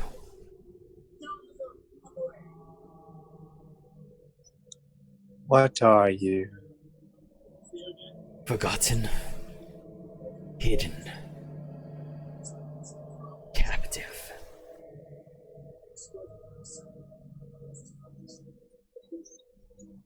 Do you have a name? Do. I'm not allowed to say it. You have to find it. They stopped me from speaking my name and from telling my secrets.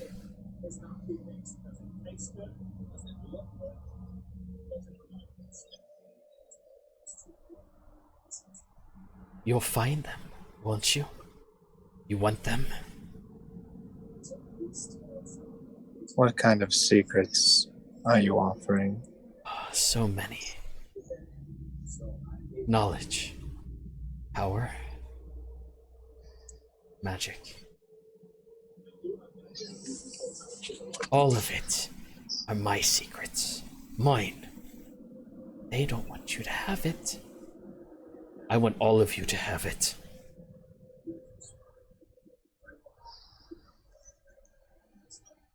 Can I roll insight to see if this is like some devilish creature with malicious intent? Sure, roll insight. Okay, can you do that for me? Oh, yes, I can.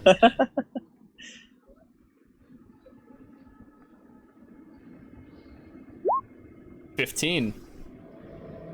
The very creepy exterior of this individual makes it very difficult for you to easily discern their intent. Though they have a slightly scratched voice and a very disgusting, gnarly demeanor, looking around at the surroundings, considering that they're kept in such an inhospitable state, I mean, it's not that hard to believe that that might not be natural. You can't really sense their intent, though you do still have that alluring pull of their offer to you.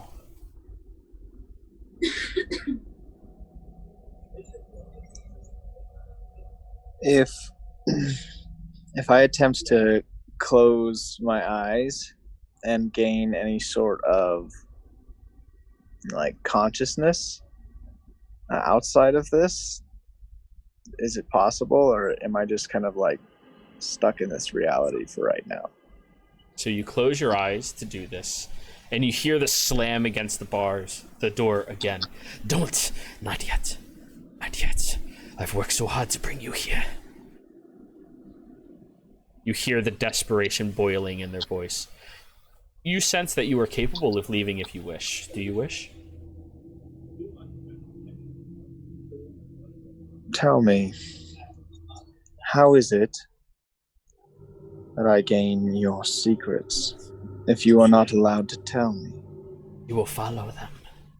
You'll find littered around every crevice, every inch, every corner. My secrets are hidden. My secrets can be used to save them. You want that to happen? Save who? All of them. You know what's happening. You know the surface. The portals. The other worlds. You know they're happening. My secrets can stop that. But they don't want you to have my secrets.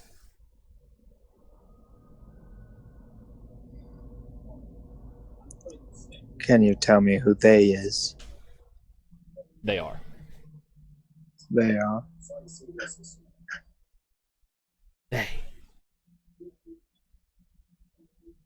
are the ones. You see a finger slips through the slit and points down at the three runic markings. The one that hides. The one that masks. The one that kills.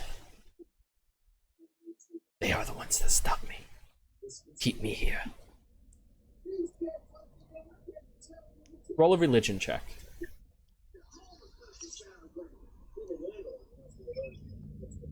Okay, can you do that? I was drinking my water. Yeah, no worries. Stay hydrated, folks. Yes. Speaking of. Yes, get your hydration on. 16. The one that wars refers to the newest god of war in this plane of existence. The one that is one of the prime deities in this city that you are currently in. However, the other two you can't easily discern.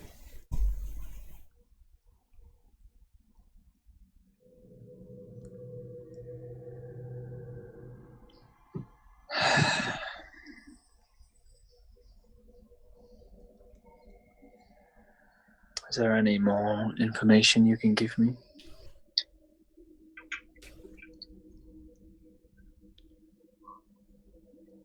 If you get to a forest, look beneath the grass. Find the home, darkened and blackened by blood of beast. Find the traveler who has forgotten their sense. You will find more than that.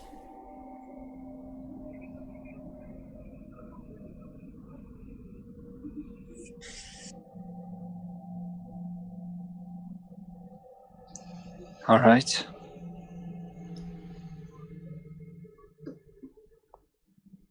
I suppose I'll see you in the future. Yes. We are tied for now. Now hurry, before they see you are here. From behind you, you hear a snarling echo of creatures moving through the cavern at a blindingly fast pace. They're running across the floor and the walls, scurrying, scraping, and snarling, barking in your direction. As soon as I hear this, I'll close my eyes and attempt to Wake up. blink up. Yes, wake up. And everybody, it's morning. Fantastic night's rest. It was so good. In the middle of the night, Anne will have scooted over to Solaris and has like an arm over his lap.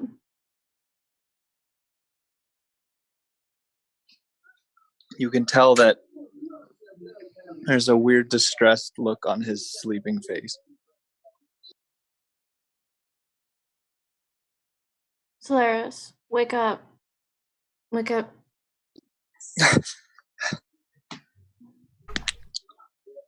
Oh. Good morning. Morning. Something troubling you?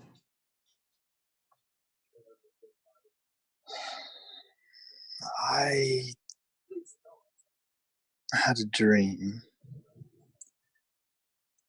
But it felt quite real. Don't you love those dreams? Yeah. Just don't tell your lover about it. Sometimes they get jealous if you don't already agree to that type of relationship.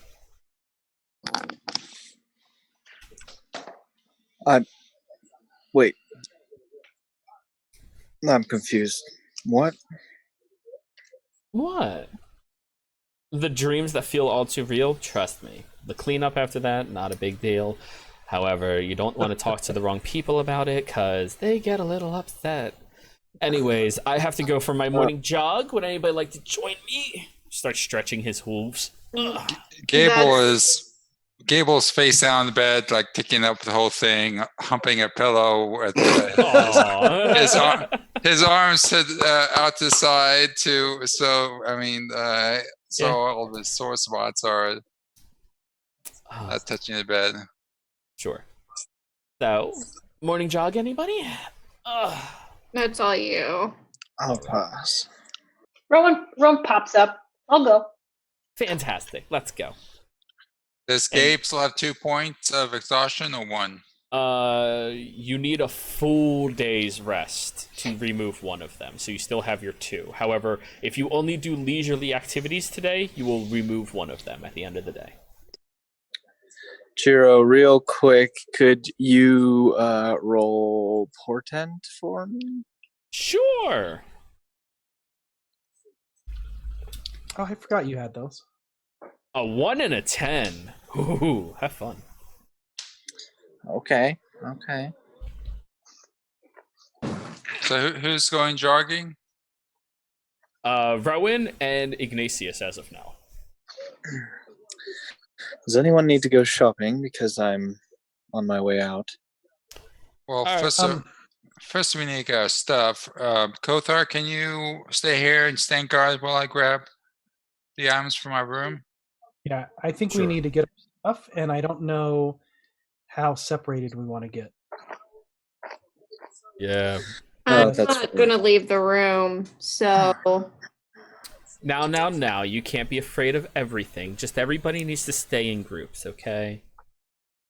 Do I know if the shop that I need to get scrolls from or the place is within an hour walking distance? Oh, absolutely. You can go most places in the city within an hour. Okay. You have a very brisk walking pace.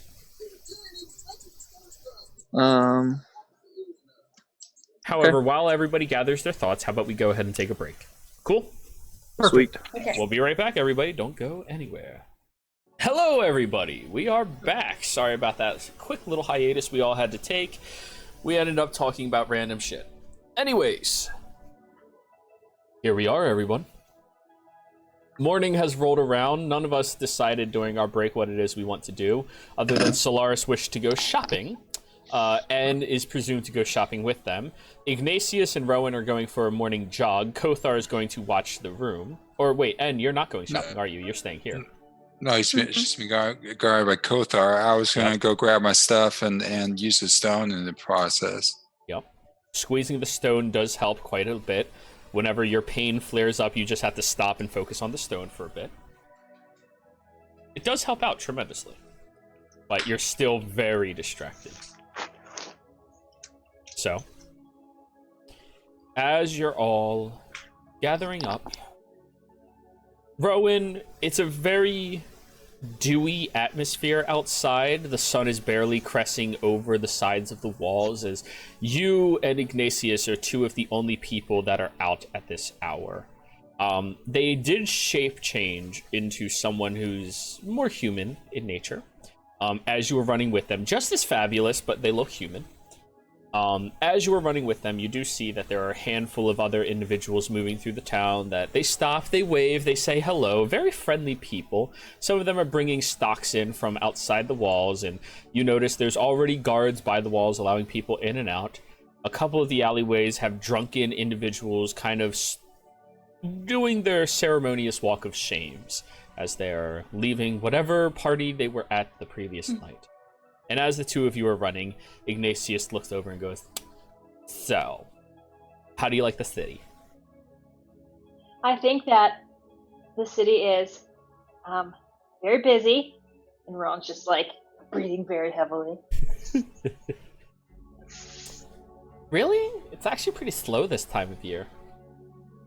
Oh, you should see it around the summer festival. Oh, it's so beautiful. What's the summer festival for?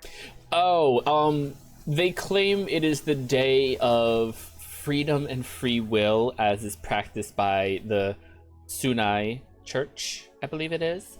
More or less, it's an excuse for everybody to run through the streets naked, throwing beads at each other for flashing on everyone. It's great. They call it Mardi Gras. I feel like Gabriel would like that. I love it. It is fantastic. I mean, they don't judge you for running around naked. What is greater than that? Gable could care less if someone judges him. Yeah. How long have you been coming to the city? Oh, this is like my 7th or 8th time so far. First time this year, though. Been a little bit. Started up a new business. It's doing great right now, as all of you see. So just trying to create some type of localized contacts here, if I can. Do you do any advertising? Whenever I can. I mean, right now, N is going to be a source of advertisement for me. I mean, what's a better story than someone stabbed me in the stomach, but this armor saved my life? Yes. I'm sure they view it a little differently, but... Well, yes, I'm happy that they're safe, but you gotta make money somehow, you know? That's true. When in doubt, manipulate the story just a little bit. Yes. Did you see that pigeon that we almost walked over? I almost threw a firebolt at it. It's just instinct. I can't just... If you thieve pigeons where I come from, you kill them immediately. And then do you eat them? Ew, no, that's unsanitary. What's the point of killing it? To make sure it doesn't follow you home and kill you? Have pigeons killed people before? You're clearly not from my neck of the woods. Where is your Yes. neck of the woods? Oh, see, it's actually a really interesting story. I'm from this faraway place called Deep Yard. Oh, is that in the north? It's more like central. It's to the west. That's where you grew up? I didn't grow up there, but that's where I spent the bulk of my adult life hanging out. What's it like? Oh, it's so beautiful. It's a fairly busy location. Not as busy as this city, but we're much more open-minded about the individuals that live there. I mean, if I was a tiefling walking around, you saw how people looked at N. They would look at me like that here, but over there, if you were a bugbear, if you were a tiefling, if you were anybody, they really wouldn't care. They just judge you if you're stupid. Which, to be fair, they have a very high standard of intelligence. So. Well, I feel like my companion Solaris would like to go there. Do they have libraries? They do. I mean, just about every single block has a library. I think Solaris would fit in there fairly well. He would be about average. Probably a little bit above. Looks-wise or intelligence-wise? Oh, looks-wise, he would be way below average. I'm sorry. I mean, he's an elf. How boring is elf? I mean, let's be real. Beauty is in the eye of the beholder. Yeah, and we got plenty of them back in Deep Yard. Elves? No, beholders. Nice. So does your family live there or somewhere else? Oh, I don't have a family. Orphaned. Oh. Yeah. What do you, yeah. Sorry to hear that. Yeah, it's life, Do you ever sell goods to the Blades of Light? If they want to buy it. Recently, they haven't been interested in buying from anybody from their specific distributors, though. Maybe one day. Wait, they're just select people they buy from? Yeah, they commission specific craftsmen, and then they just craft for them, and that's it. Not to mention, my goods are a little too high-end for the average blade. Because they're magical? Oh, because they're freaking awesome. Oh. Well, you sold me Frank a while back, and he's pretty great. And then Rona, Really? pull him out. Rona, pull him out of the pouch. Oh, look at that. Has he been eating a lot of protein? Yes, he's been working out a lot. Good. Frank flex. Oof. Just flexes at him. That is so cute. Ah, Frank is adorable. Rona, put him away. Look at that. You got a little fanny pack to keep him in. Isn't that adorable? Yeah, I'm told it's extremely fashion forward. Sure thing.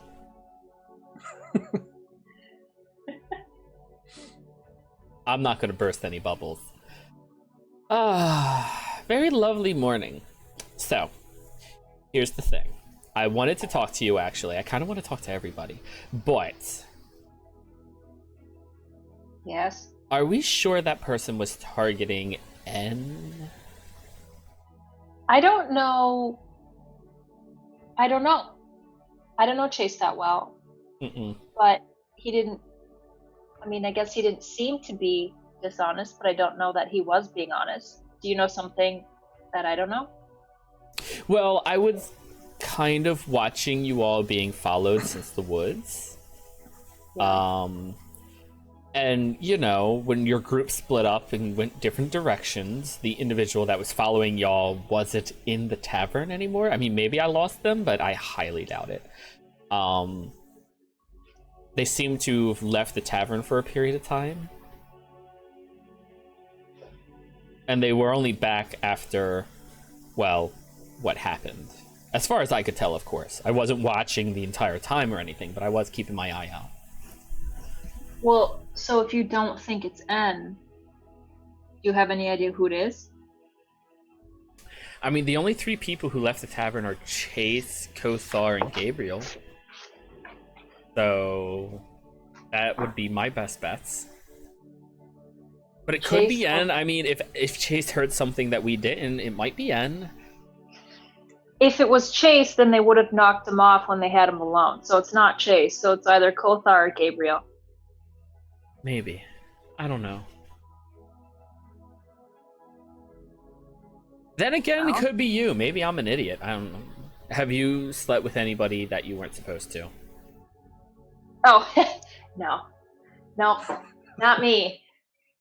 Have you tried to? Tried to sleep with someone I wasn't supposed to? Yeah. Well, I mean, no. Roll deception. Oh, Lord. Like a boss. I got 20. Dirty 20? I don't know. It just says 20. Okay, that's a I don't dirty know. 20. Okay. Okay. He goes, all right, well then, I can't imagine somebody's after you then. Ugh, would be really ashamed if you did do something like that and then you're being hunted because of it. Do you really think that's why that person's being hunted? I mean, let's be honest here. Everything in this world has to do with sex. Let's be real. I knew it. Everything. So, I knew it. That's what I thought realistically too. speaking, you know, people do stupid things for it, and because of it, and because of love. Ugh. Well, I'm trying to think of who had sex last of our two beefy guys. Gabriel. And I think it was Gabriel. I thought it was both. Have you seen him? He looks a little tense. Gabriel does? No, Kothar. Oh, I thought that he purchased someone time with two people way back when I first met him. But maybe they just talked. I don't know. I don't know. Like, Gabriel has that air of, you know, relaxed aura. like relaxed aura. I mean, that's what I said, right? Like, that's... Right, but and then like a huge wink, like relax. Yeah, that's what I don't think that means what you think it means. Oh, I know what relaxed means. We're gonna have to talk later. Okay, we'll talk later. But seriously, it's just you're not my you're lacking specific bits of equipment, so yeah. Well, that was awkward enough. Let's go back. And he just turns around and starts jogging back. So, Solaris, is anybody going with you? I'm not sure. Is anybody? Chase, would you like to join Solaris with a little bit of shopping? Maybe go buy a certain shop. Yes. Okay. Now, it will just be you, Kothar, and Gary in the room. Gabriel. Well, you went to the other room to pack everything up. Yeah, well, I mean, that's not going to take real long, so... Fair enough. And then Gabriel as well. And Gary just smiles, and every now and again he looks up and goes, "Mimosas." I see why Ignatius likes you. He just smiles. But anyways, Chase. Is there there's a bathroom with that room, but is there like a tub in it? Yeah. Okay, and that's exactly where Inn's gonna be. Soaking the whole time. Gotcha. Mm-hmm. Chase and Solaris, both of you walk out into the city streets. A little bit after Rowan and Ignatius, you see the two of them running away, and Rowan seems to have already twisted an ankle, perhaps, but is still like pushing on the whole time. Where would the two of you like to go? I would like to go to the place in which I could purchase the cheaper priced magic things. And while we're out, I think we should also go to that place I was talking about, but we should stick together. All right. Alrighty. The cheaper magic shop is a little bit further away, Solaris. So do you want to go there first and then hit the other place on the way back, or do you want to go to this place first and then go to the magic shop? Let's just get the shopping, like the quick magic shopping out of the way. So I guess we'll just hit that and then the other place on the way back. Okay. So, the two of you walk through the city streets for a long period of time, making it over towards the other magic shop that is not open all nights or all hours of the night. Instead, when you arrive over towards it,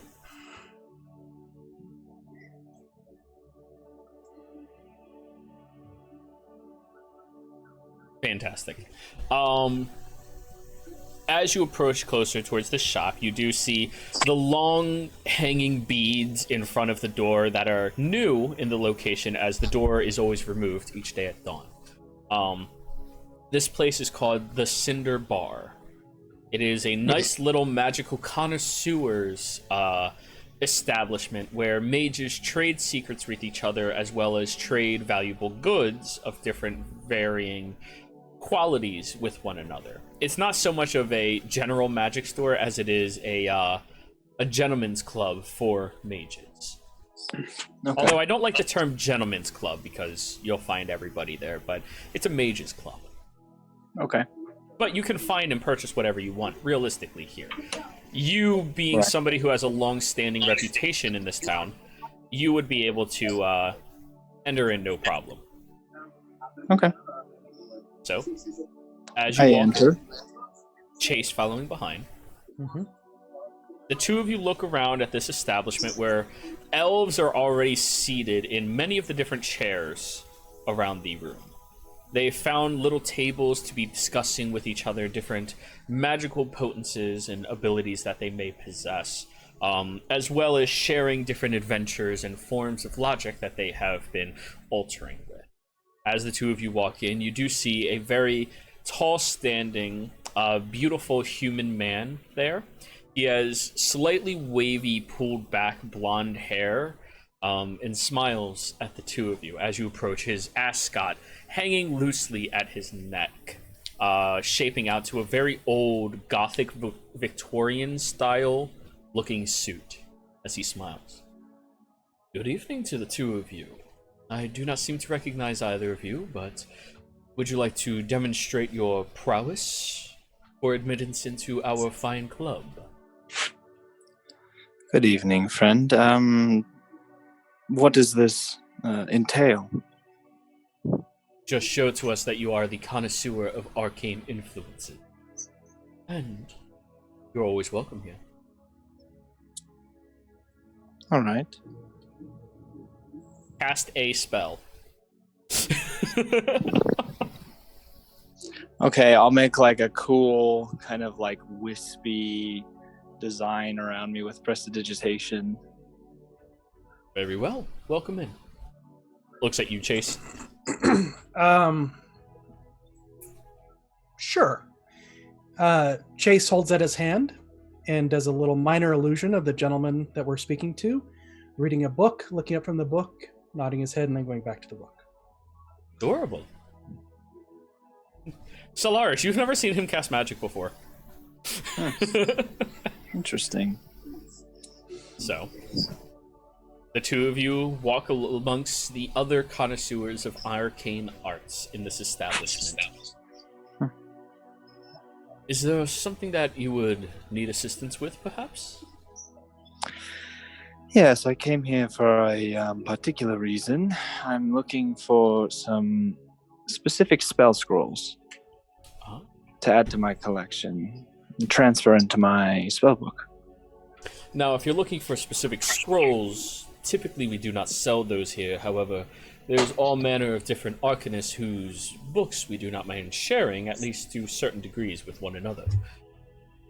Presuming that you purchase the paper and ink from the establishment directly, of course. Very well. So, what is it that you would be looking for?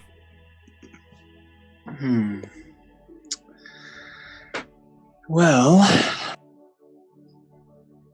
it's actually a good question. I had a list, so let me pull it up really quick. Sure.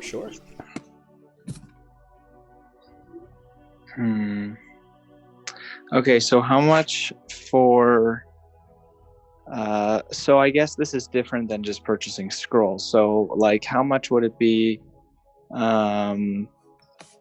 So you're saying that they have like books with multiple spells in them, or? Yes, you have other wizards whose spell books you can read from to copy it down into yours. Because you don't always need a Right. scroll to copy it. Sometimes you just need the spell. So Right. it's a And shared so I system just that have they to- all possess. Okay, so I just have to purchase the ink and paper. Well, no. Oh, okay. You will have to compensate the individual, but it's nowhere near as Right. expensive as a scroll. Okay, I see. So how much would it be, including the ink and paper, I guess, for like a first versus a second level spell? Depends on what they are. Okay.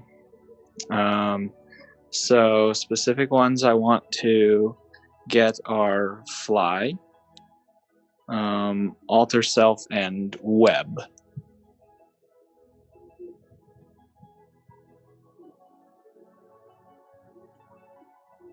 Okay. Fly is something that's going to be a bit more difficult to find somebody, so that would be percentile based to see if anybody has it. Alter self. That is something that specific individuals would definitely have at their disposal, although potentially difficult to find. Not particularly, though. And web? Yeah, web is another one of those spells that not everybody possesses, so it's going to be potentially a bit difficult to find. So, out of those three spells... Okay, wait. Knowing that, there's a couple more that I wanted to ask about. Sure. Because I just named a few out of a larger list. So what about glyph of warding? And magic circle. Now those ones are a bit... Well, magic circle is less common, but glyph of warding is something that many of us like to utilize for our books in order to save them. If you're looking for somebody to teach you about those, I would recommend that you can talk to Ikor over there. He points out to a very young, very stoic-looking elven individual whose fingers are way too well polished to be somebody who's adventured before in their life.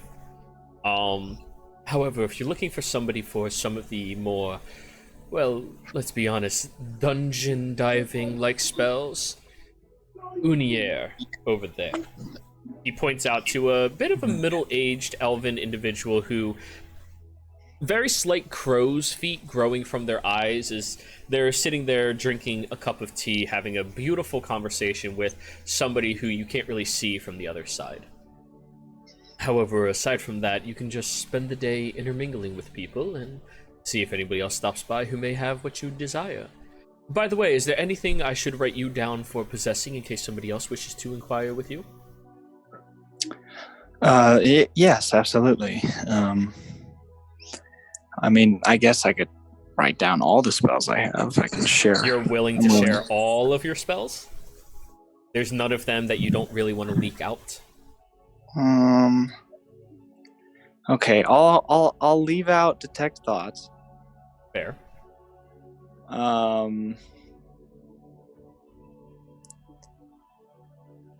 mean, fireball's already kind of well known, so I don't care about that. Only students that go to the academy typically pick up fireball. And only, okay. Conjuration specialist, I think it is? Evocation specialist? Okay, so I'll keep that one out too. That's a nice special. It is destructive as fuck. So yeah. It's scary Yeah, when you that's teach a random person how to do it who drinks on a regular basis. True.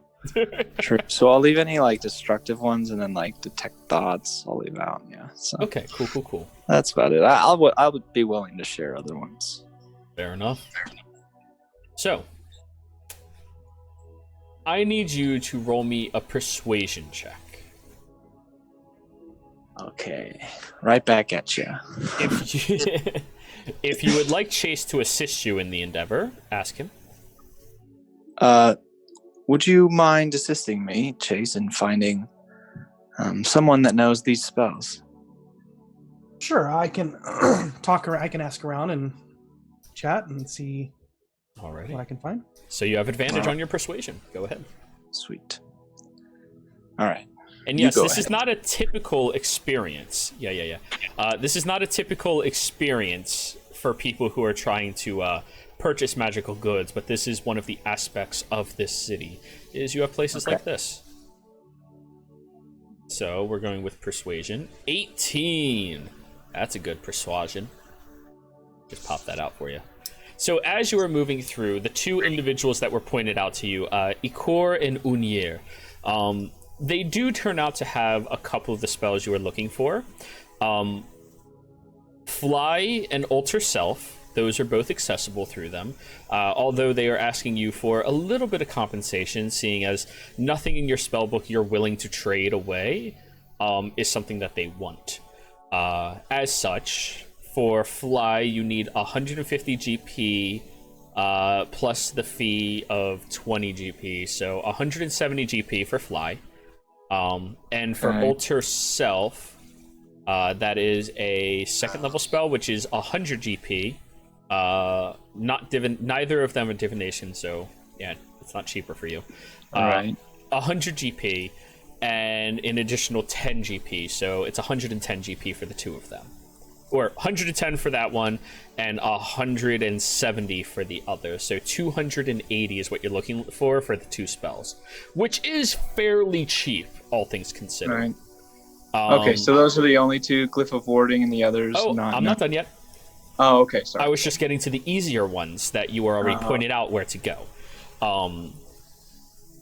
Upon referring to a few individuals in here, Chase is much more helpful than you would have anticipated, as he seems to have an uncle related with one of the individuals in here.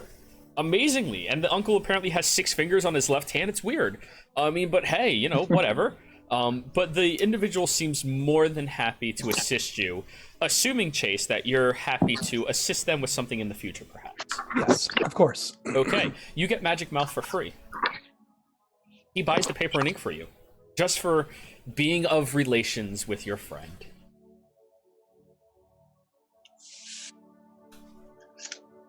But Chase, wait, I do? Favor. Yeah, or you get it free. Well, I mean, Chase is getting it for you.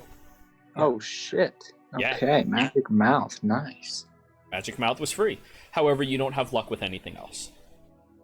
Okay. So Fly, Alter Self, and Magic Mouth. And it's going to take you a total of 5 hours or so to transcribe them all. And you have to do it here since you're talking to everybody. Okay. However, and then could I inquire about 2 more, just real quick? Sure. Because they're divination, and I wanted to see if locate object and or clairvoyance.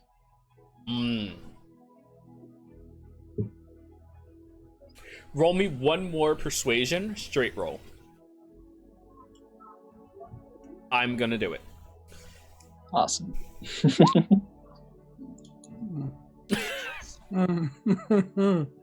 Choose one, you'll get it. You got a natural 20. Oof. I'll do clairvoyance. Okay. Now what level is clairvoyance? I believe 3rd? I think so. 3rd level. So it's 150, and I'm going to say another 30, so 180 for that one. Okay, so that's 460 total for all that? Yes. Yeah.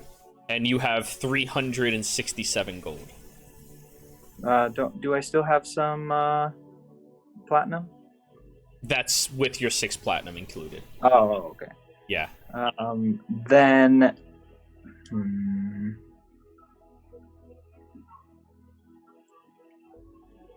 I will.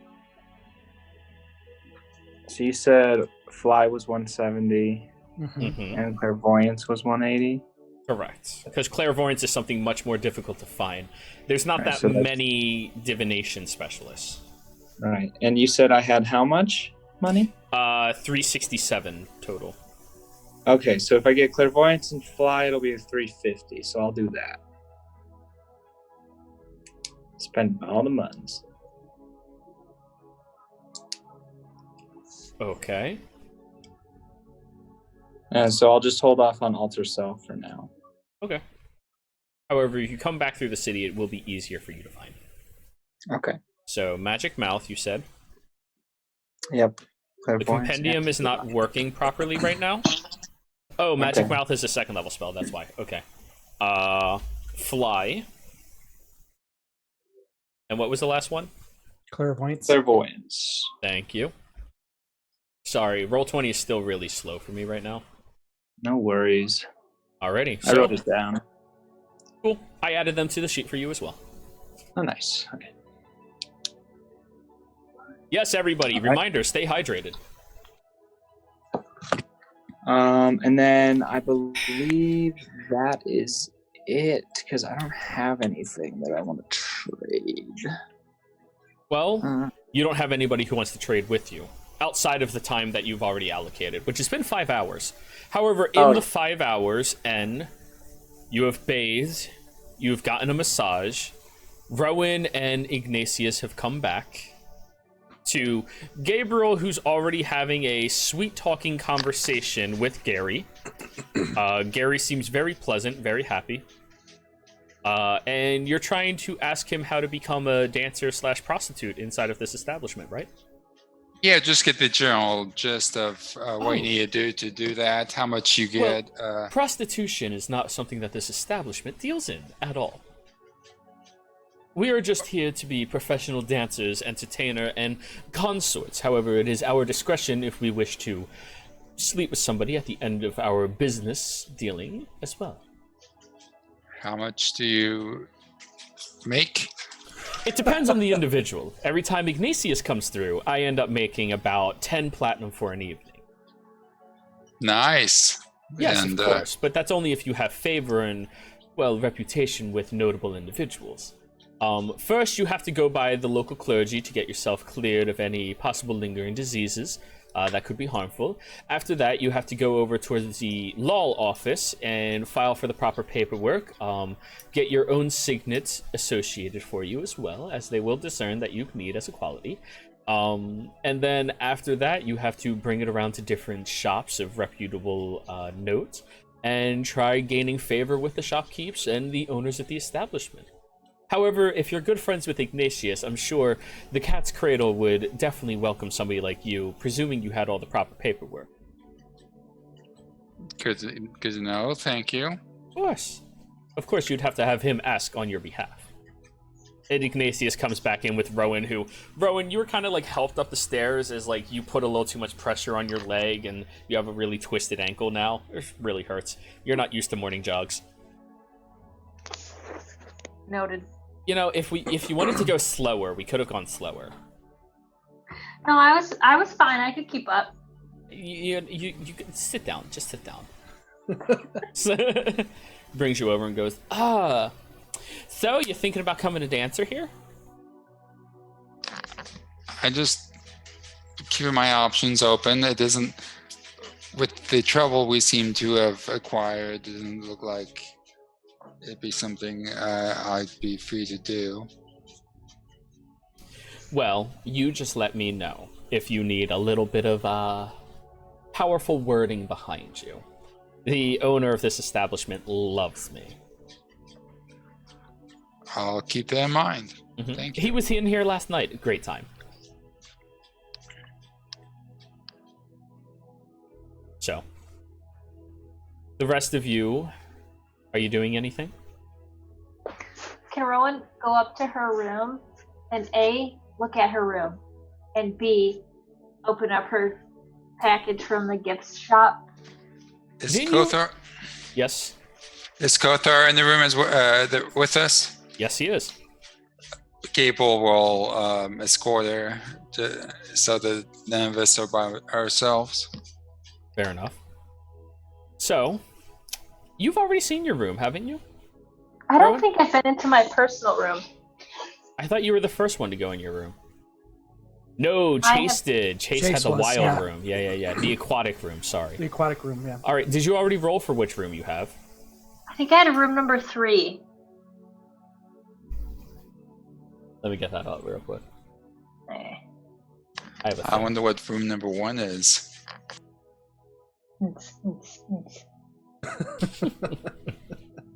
So, as you make it over to your room, Rowan, you're hit with the smell of perfume coming from underneath the door. Very potent. And you open it up, and you notice that there is lace dripping everywhere from the walls and ceiling. This very vibrant hue of reds, blues, and purples that seem to blend into each other magnificently in order to add a veiled atmosphere through the entire area. You notice that there's this nice low amount of sand across the floor itself that looks completely impractical. However, as you walk through, you do see that there's a few more interesting effects. 2 mannequins in the room, one of which is an individual with a pulled over shawl that hangs loosely, pulled over vest that hangs loosely by their side as their very strong, darkened features and stoic in nature. And the other one, which has a mannequin of a feminine physique that has a very shortened looking skirt made out of layers of lace, a lace veil over their face with little bits of jewelry dripping down as you have stepped into the Egyptian room. Gabriel's with Rowan, right? Yep. It's she'll like look back at him. Interesting. Different strokes for different folks. What can I say? Literally. Hey. You were going to get your stuff? Yeah. She'll go and hop on the bed and like pat the edge of it. Yep. It's soft. It's a really soft bed. Yeah. And then she'll pull out the package she got from the gift store. Okay. Without going into too much detail, back in the late 2000s, whenever people bought a specific brand of condoms, it would come with a finger thing as well. And that's more or less what was in your special bag. I'm sorry, it comes with a what? A little finger attachment. If you remember Googling from now. back in the day. Okay, yeah. Good luck. It was mostly Rowan, Trojan like- that sold them. Rowan will look at Gabe and be like, do you know what this is? You know what Yes. it is, Gabriel. Condom finger? It's when people would buy a case of condoms, it came in the box. It's to make It's a- things more interesting. Yeah, Oh, got it. yeah. And that was the freebie that you got from the shop. As well as love the it. bow ties. Oh yeah, she'll toss one of the bow ties to Gabe, and then she'll put one around her neck. Already. Which one are you keeping? Red is currently on Beefcake. I'll keep the blue. Already. And what was the third color? I think the third one is green. Alright, Gabriel, you have a green bow tie now. Clip on. Thank you. And Cable clips it on to his It's collar. one of the classy ones where it's actually like a collar with a bow tie underneath it, but it's just a collar that you like snap onto your neck. Super classy. Cable is polite, puts it on, and thanks her. It looks good, Gabe. It's a little tight on you. You have a pretty thick neck. I'm not usually wearing one of these things with clothes on. Yeah. So, while you all are having your fun little, slightly awkward interactions, Chase and Solaris, you're heading back over to the other shop. What was its name again, Chase? I've got it here somewhere. It had a white fence, and it was a roofing shop.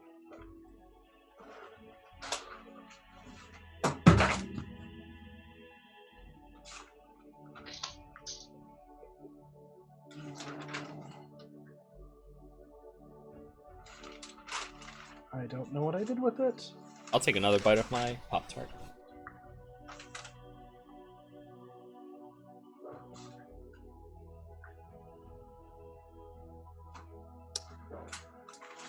Give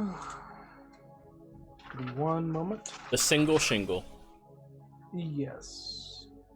It was the single shingle. Okay.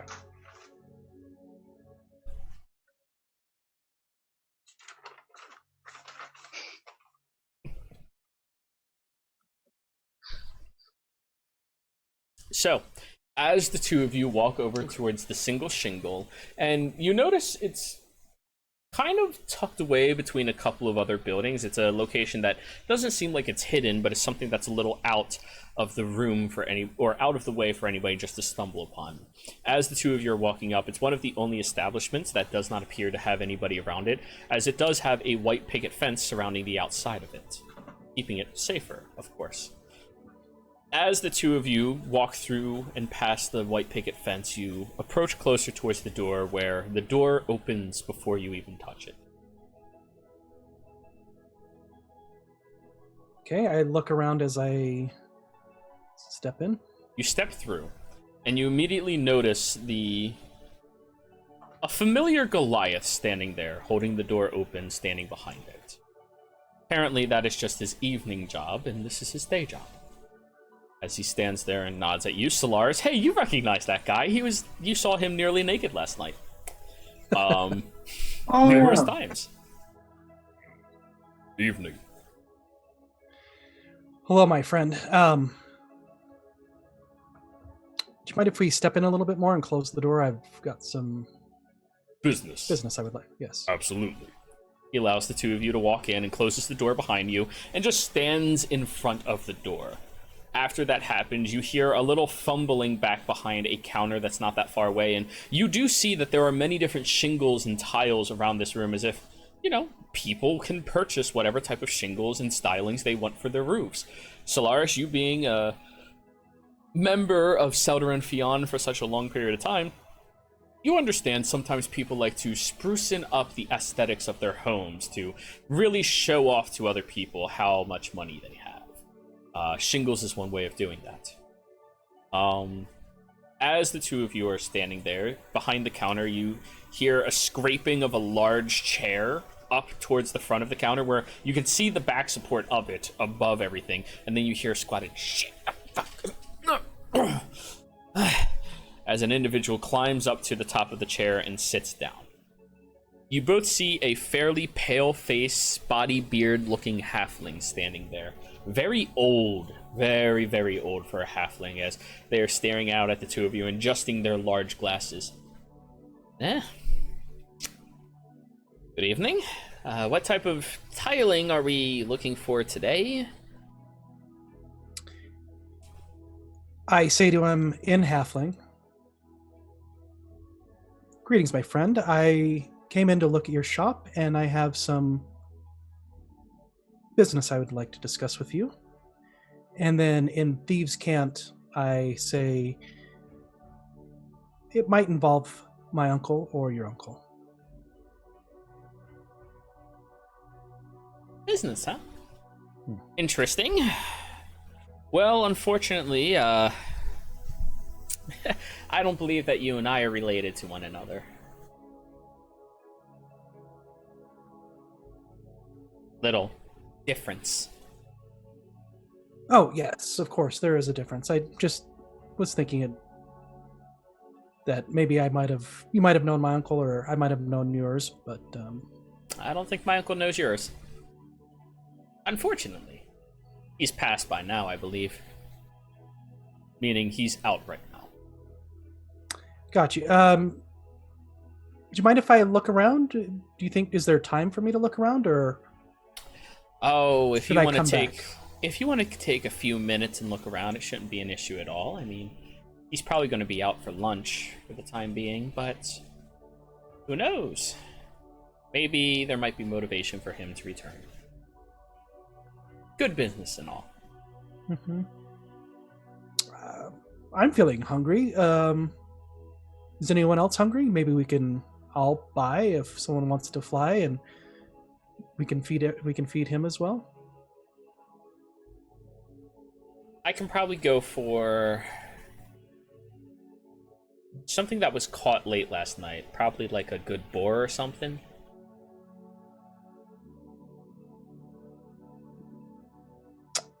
Okay, and how much do you think that would be?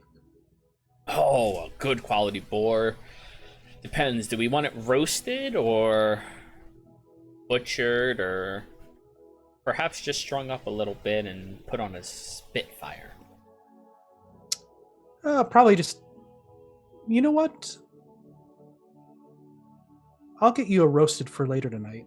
And in the meantime, we can just have a little piece of something that's already made. I think something like that probably goes for a good 3, 4 coins, of course, which translates to 100.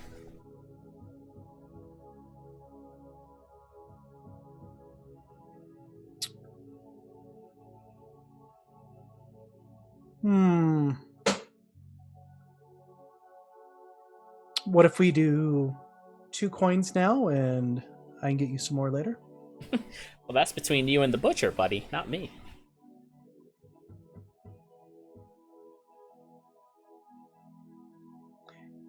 I turn to our Goliath friend and ask, are you willing to go if I give you the cash? Oh. You know, the butcher doesn't much like me. Oh.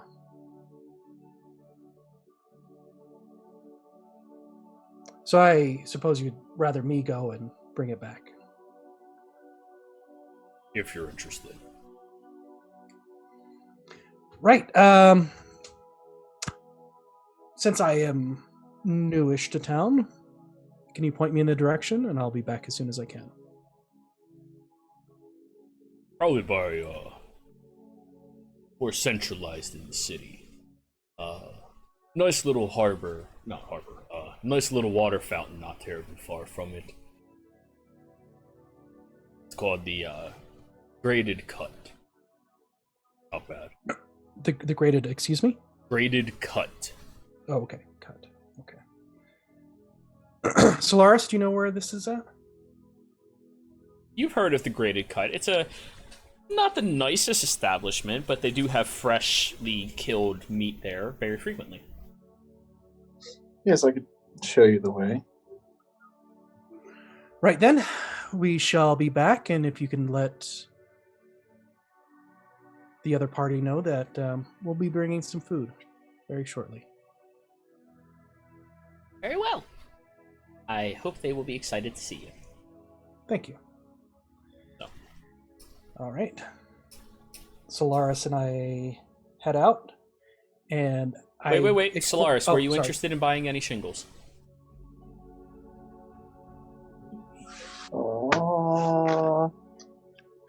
No. Okay. Just wondering. Continue. Solaris, shall we? We have to go get some food and then come back. I'll explain everything on the way. All right.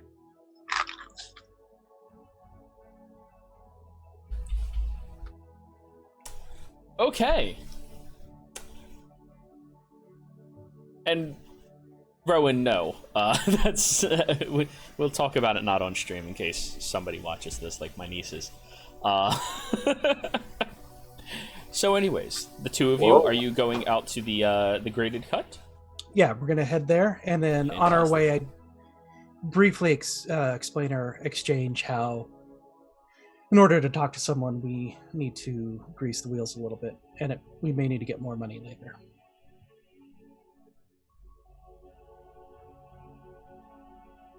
Oh, sorry. So Solaris,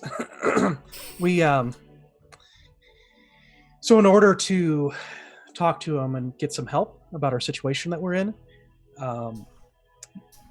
we are going to bring back some food, and we may need more money later to grease the wheels to help us out as a party.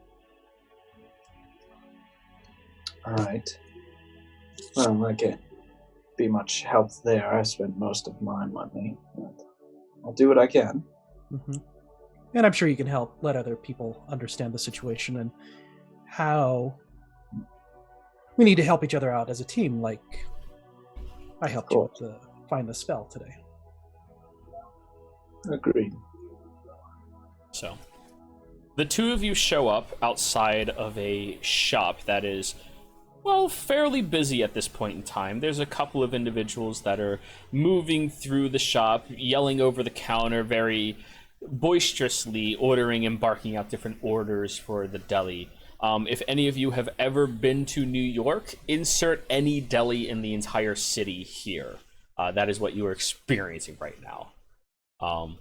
As you are all, the two of you step inside, you are immediately hit with the sweet, savory sensation of different animal carcasses lining the walls and behind counters and shelves, all being manipulated and cut to the exact description that everybody requires.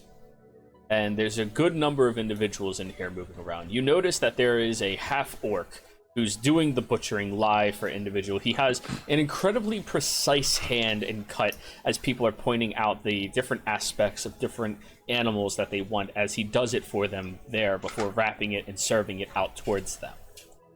Now, as the two of you are waiting in line, about 15-20 minutes goes by before the two of you walk up. He looks out and goes, "All right, next, what are you looking for?" We're looking for some boar that may have been roasted last night, enough to feed 5. I don't have anything enough to feed 5, but enough to feed 3 is good for me. All Don't right, want to we'll mislead you at all. Oh, I understand. 3 is good. 3's good?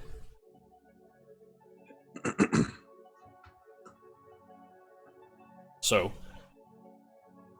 what type of cut are you looking off of this boar in particular? Looking for something on the hind, something closer towards the stomach, maybe some of the more organs. Perhaps. And if you need me to translate what he's hinting at, ask. Yeah, translate. Okay. Are you looking for something to stay out of sight, something to capture somebody, or something just to kill them? Organs and such. Stay out of sight.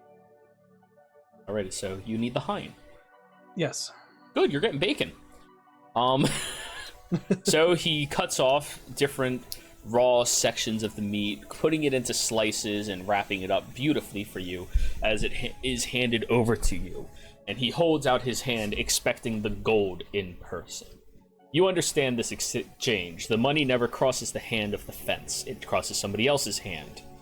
You have to pay this individual, bring this to the fence in order to speak to them. Right.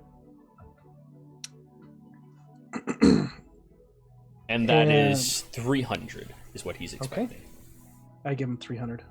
Alrighty. Solaris, you watch as he pays this individual an exuberant amount of money for bacon. I mean, bacon's delicious, but let's be honest here. Really, I'm not paying $300 for bacon unless that shit's covered in gold. And even at that, I just take cheap bacon.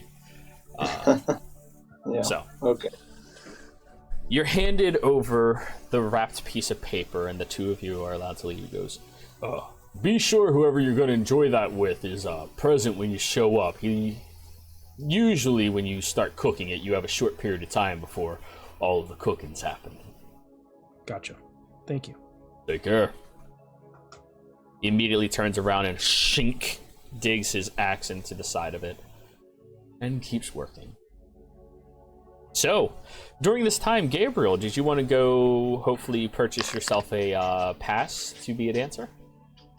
No, I mean, he's more interested in protecting Ian. He'll go down to the front desk and try to get someone to deliver 10 gold to the man who helped him, because he can't go do what with a note saying that he has to guard a friend, so he won't be able to help for the time being.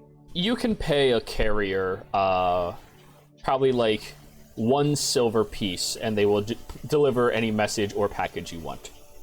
Okay, well, he sends 10 gold with the messenger and the package and the letter. All right. Solaris, you have a good night. Important things will be happening. See ya.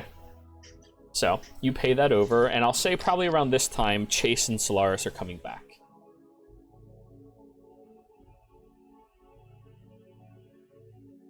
So, All right. two of you walk back.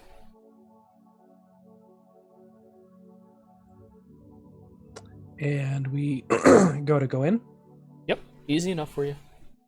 You make it all the way upstairs, where you open up the room, walking with Gabriel, I presume, where you can discuss what has just transpired. If you wish. So, it's just our party in the room, or who else? Gary and Ignatius, who has been present this whole time. Okay. Ooh, we had quite a day. I'm exhausted. How was your guys' day?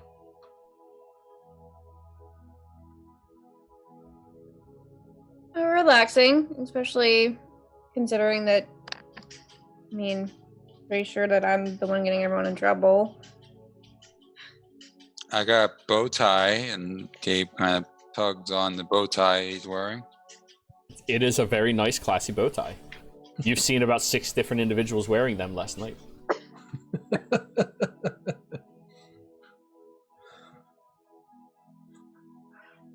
Green's not a Rowan? color that every man can pull off. However, Gabriel can pull off green. Rowan, how was your day? It was good, pretty relaxing. Yeah. You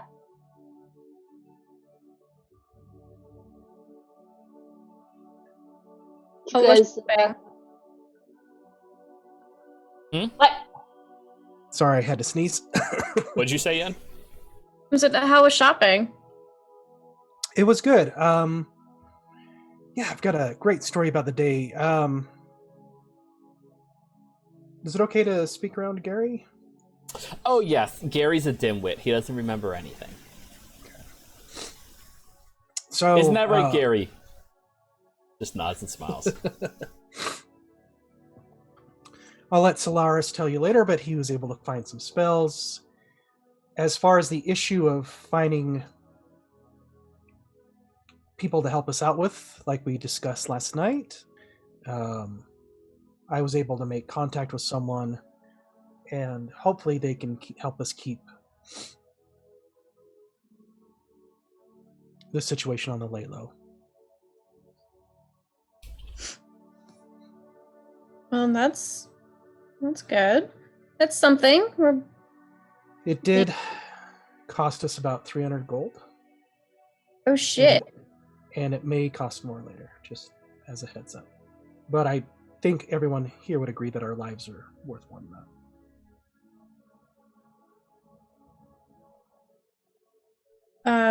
Yeah, definitely. Yeah.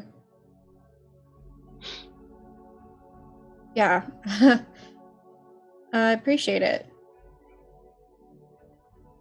I'm sorry. I just imagine Anne actually contemplates, is our lives worth more than 300 gold? I gotta run the numbers real quick.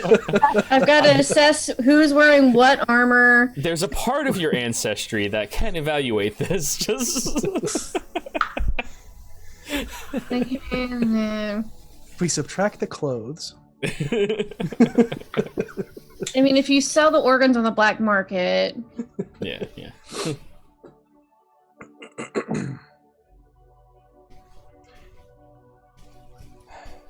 It won't And happen, Gabe? Tarek. Gabe, how are you feeling? I'm doing better. Not to full fighting strength yet. If I realized that there was danger in town, I wouldn't have dealt with my medical issue. That's right. I don't think any of us knew what was in store. Yeah, I would have prepared more than my good berries. I do recommend that although we'll be getting some help, I think that we should always be prepared while we're both in town and even when we leave town. They may follow us out. No one goes off on their own, and Gable looks at Rowan. Why are you looking at me? Let's see. You went on a jogging trip where you were with someone, but I was referring to not with someone else in the group, and then you try going off to your room by yourself. Excuse me, but when we jogged together, we were together. We're safe. If anybody fucked with her, I would have blown them the fuck up. Same with me, of course. Though Plus, I'm really if strong. they were really so. well, yeah. I mean, but yeah, sure.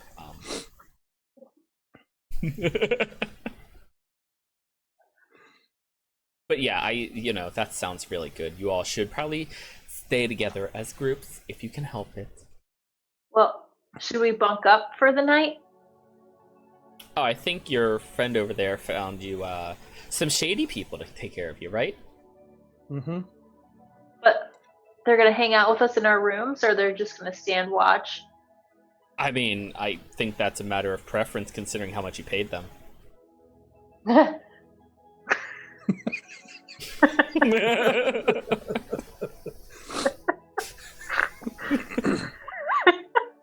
Sorry. Every orgy needs a looky-loo.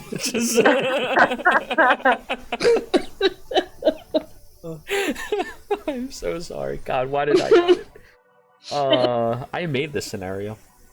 Okay. I do think it'd be good if we could use your hospitality for one more evening and one more day for Gabe to get on his feet. If you really need it, sure.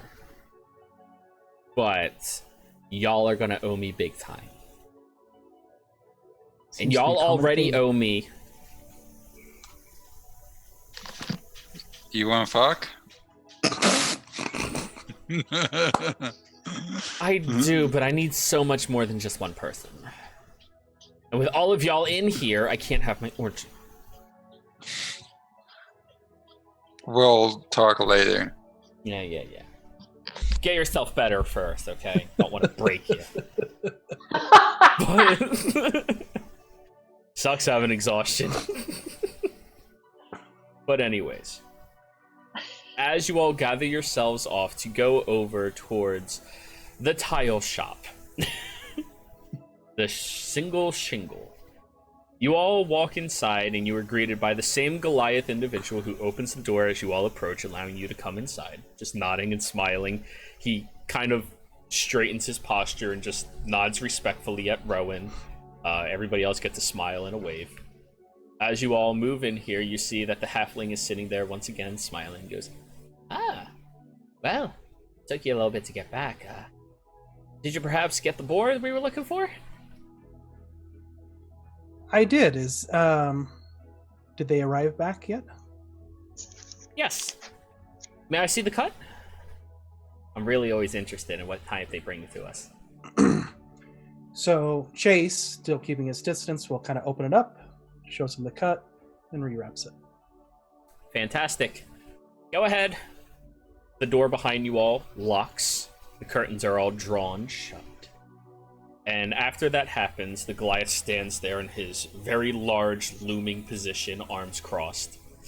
And the halfling steps down, kind of like cracks his neck and starts walking much more sure-footedly than he was moving previously. The name is Charles. It's good to meet you all. So, you've proven that you're willing to drop the coin necessary to gain the favor that you need. Beautiful. Come with me. He goes over back behind the counter, and none of you can see him anymore. He's too short. He's beyond the counter. And as you follow back there, you do notice that there is a small rug position there that gets dragged out of the way, where you see that there is a solid floor surface that he kind of steps on in a few different spots, and it opens up into a trapdoor that he opens for you all. Oh, genius.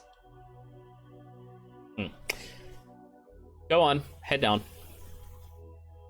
Chase heads down. Is it dark down there? Yes. And we'll get a ball of light for Rowan. Please Rowan turn will, that like, off. I don't need you to know where you're going. You just need to go there to know you're safe. Chase, what have you arranged? Chase puts his hand back and holds on to Rowan and guides Rowan down. Rowan goes down hesitantly. So, as you all step down there into the pitch black area of this avenue, you feel at the very front of the line, Chase, the halfling reaches up and grabs onto your pant leg and starts dragging you forward. You know that you need to lock arms with everybody, and everybody locks arms with each other to make sure they don't get distracted or fall. And you're walking for a long period of time, and even those of you with dark vision, there's no description, no aspect to these walls that you can discern any quality of it. As you are moving through here, you are easily losing track of exactly where you are traveling as you turn periodically, time and time and time again. And you walk for about 40 to 50 minutes or so, before eventually you make it over to a different staircase that you all walk up. He pushes on it in 3 distinct areas where it opens wide, where there is light looming in from inside of here. It is incredibly bright after 50 minutes of no source of lighting in this area. And as you all step into what appears to be a fairly sizable little home, perhaps? There's multiple rooms, only a single story in here. You go over towards the large draping curtains, and when you pull them back, it's just stoned off. There's nothing else behind them.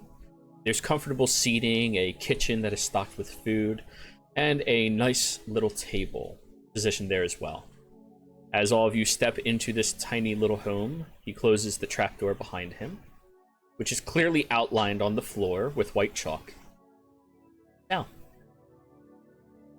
you want to talk to me about why you were being hunted last night? That's where we're going to end tonight's session.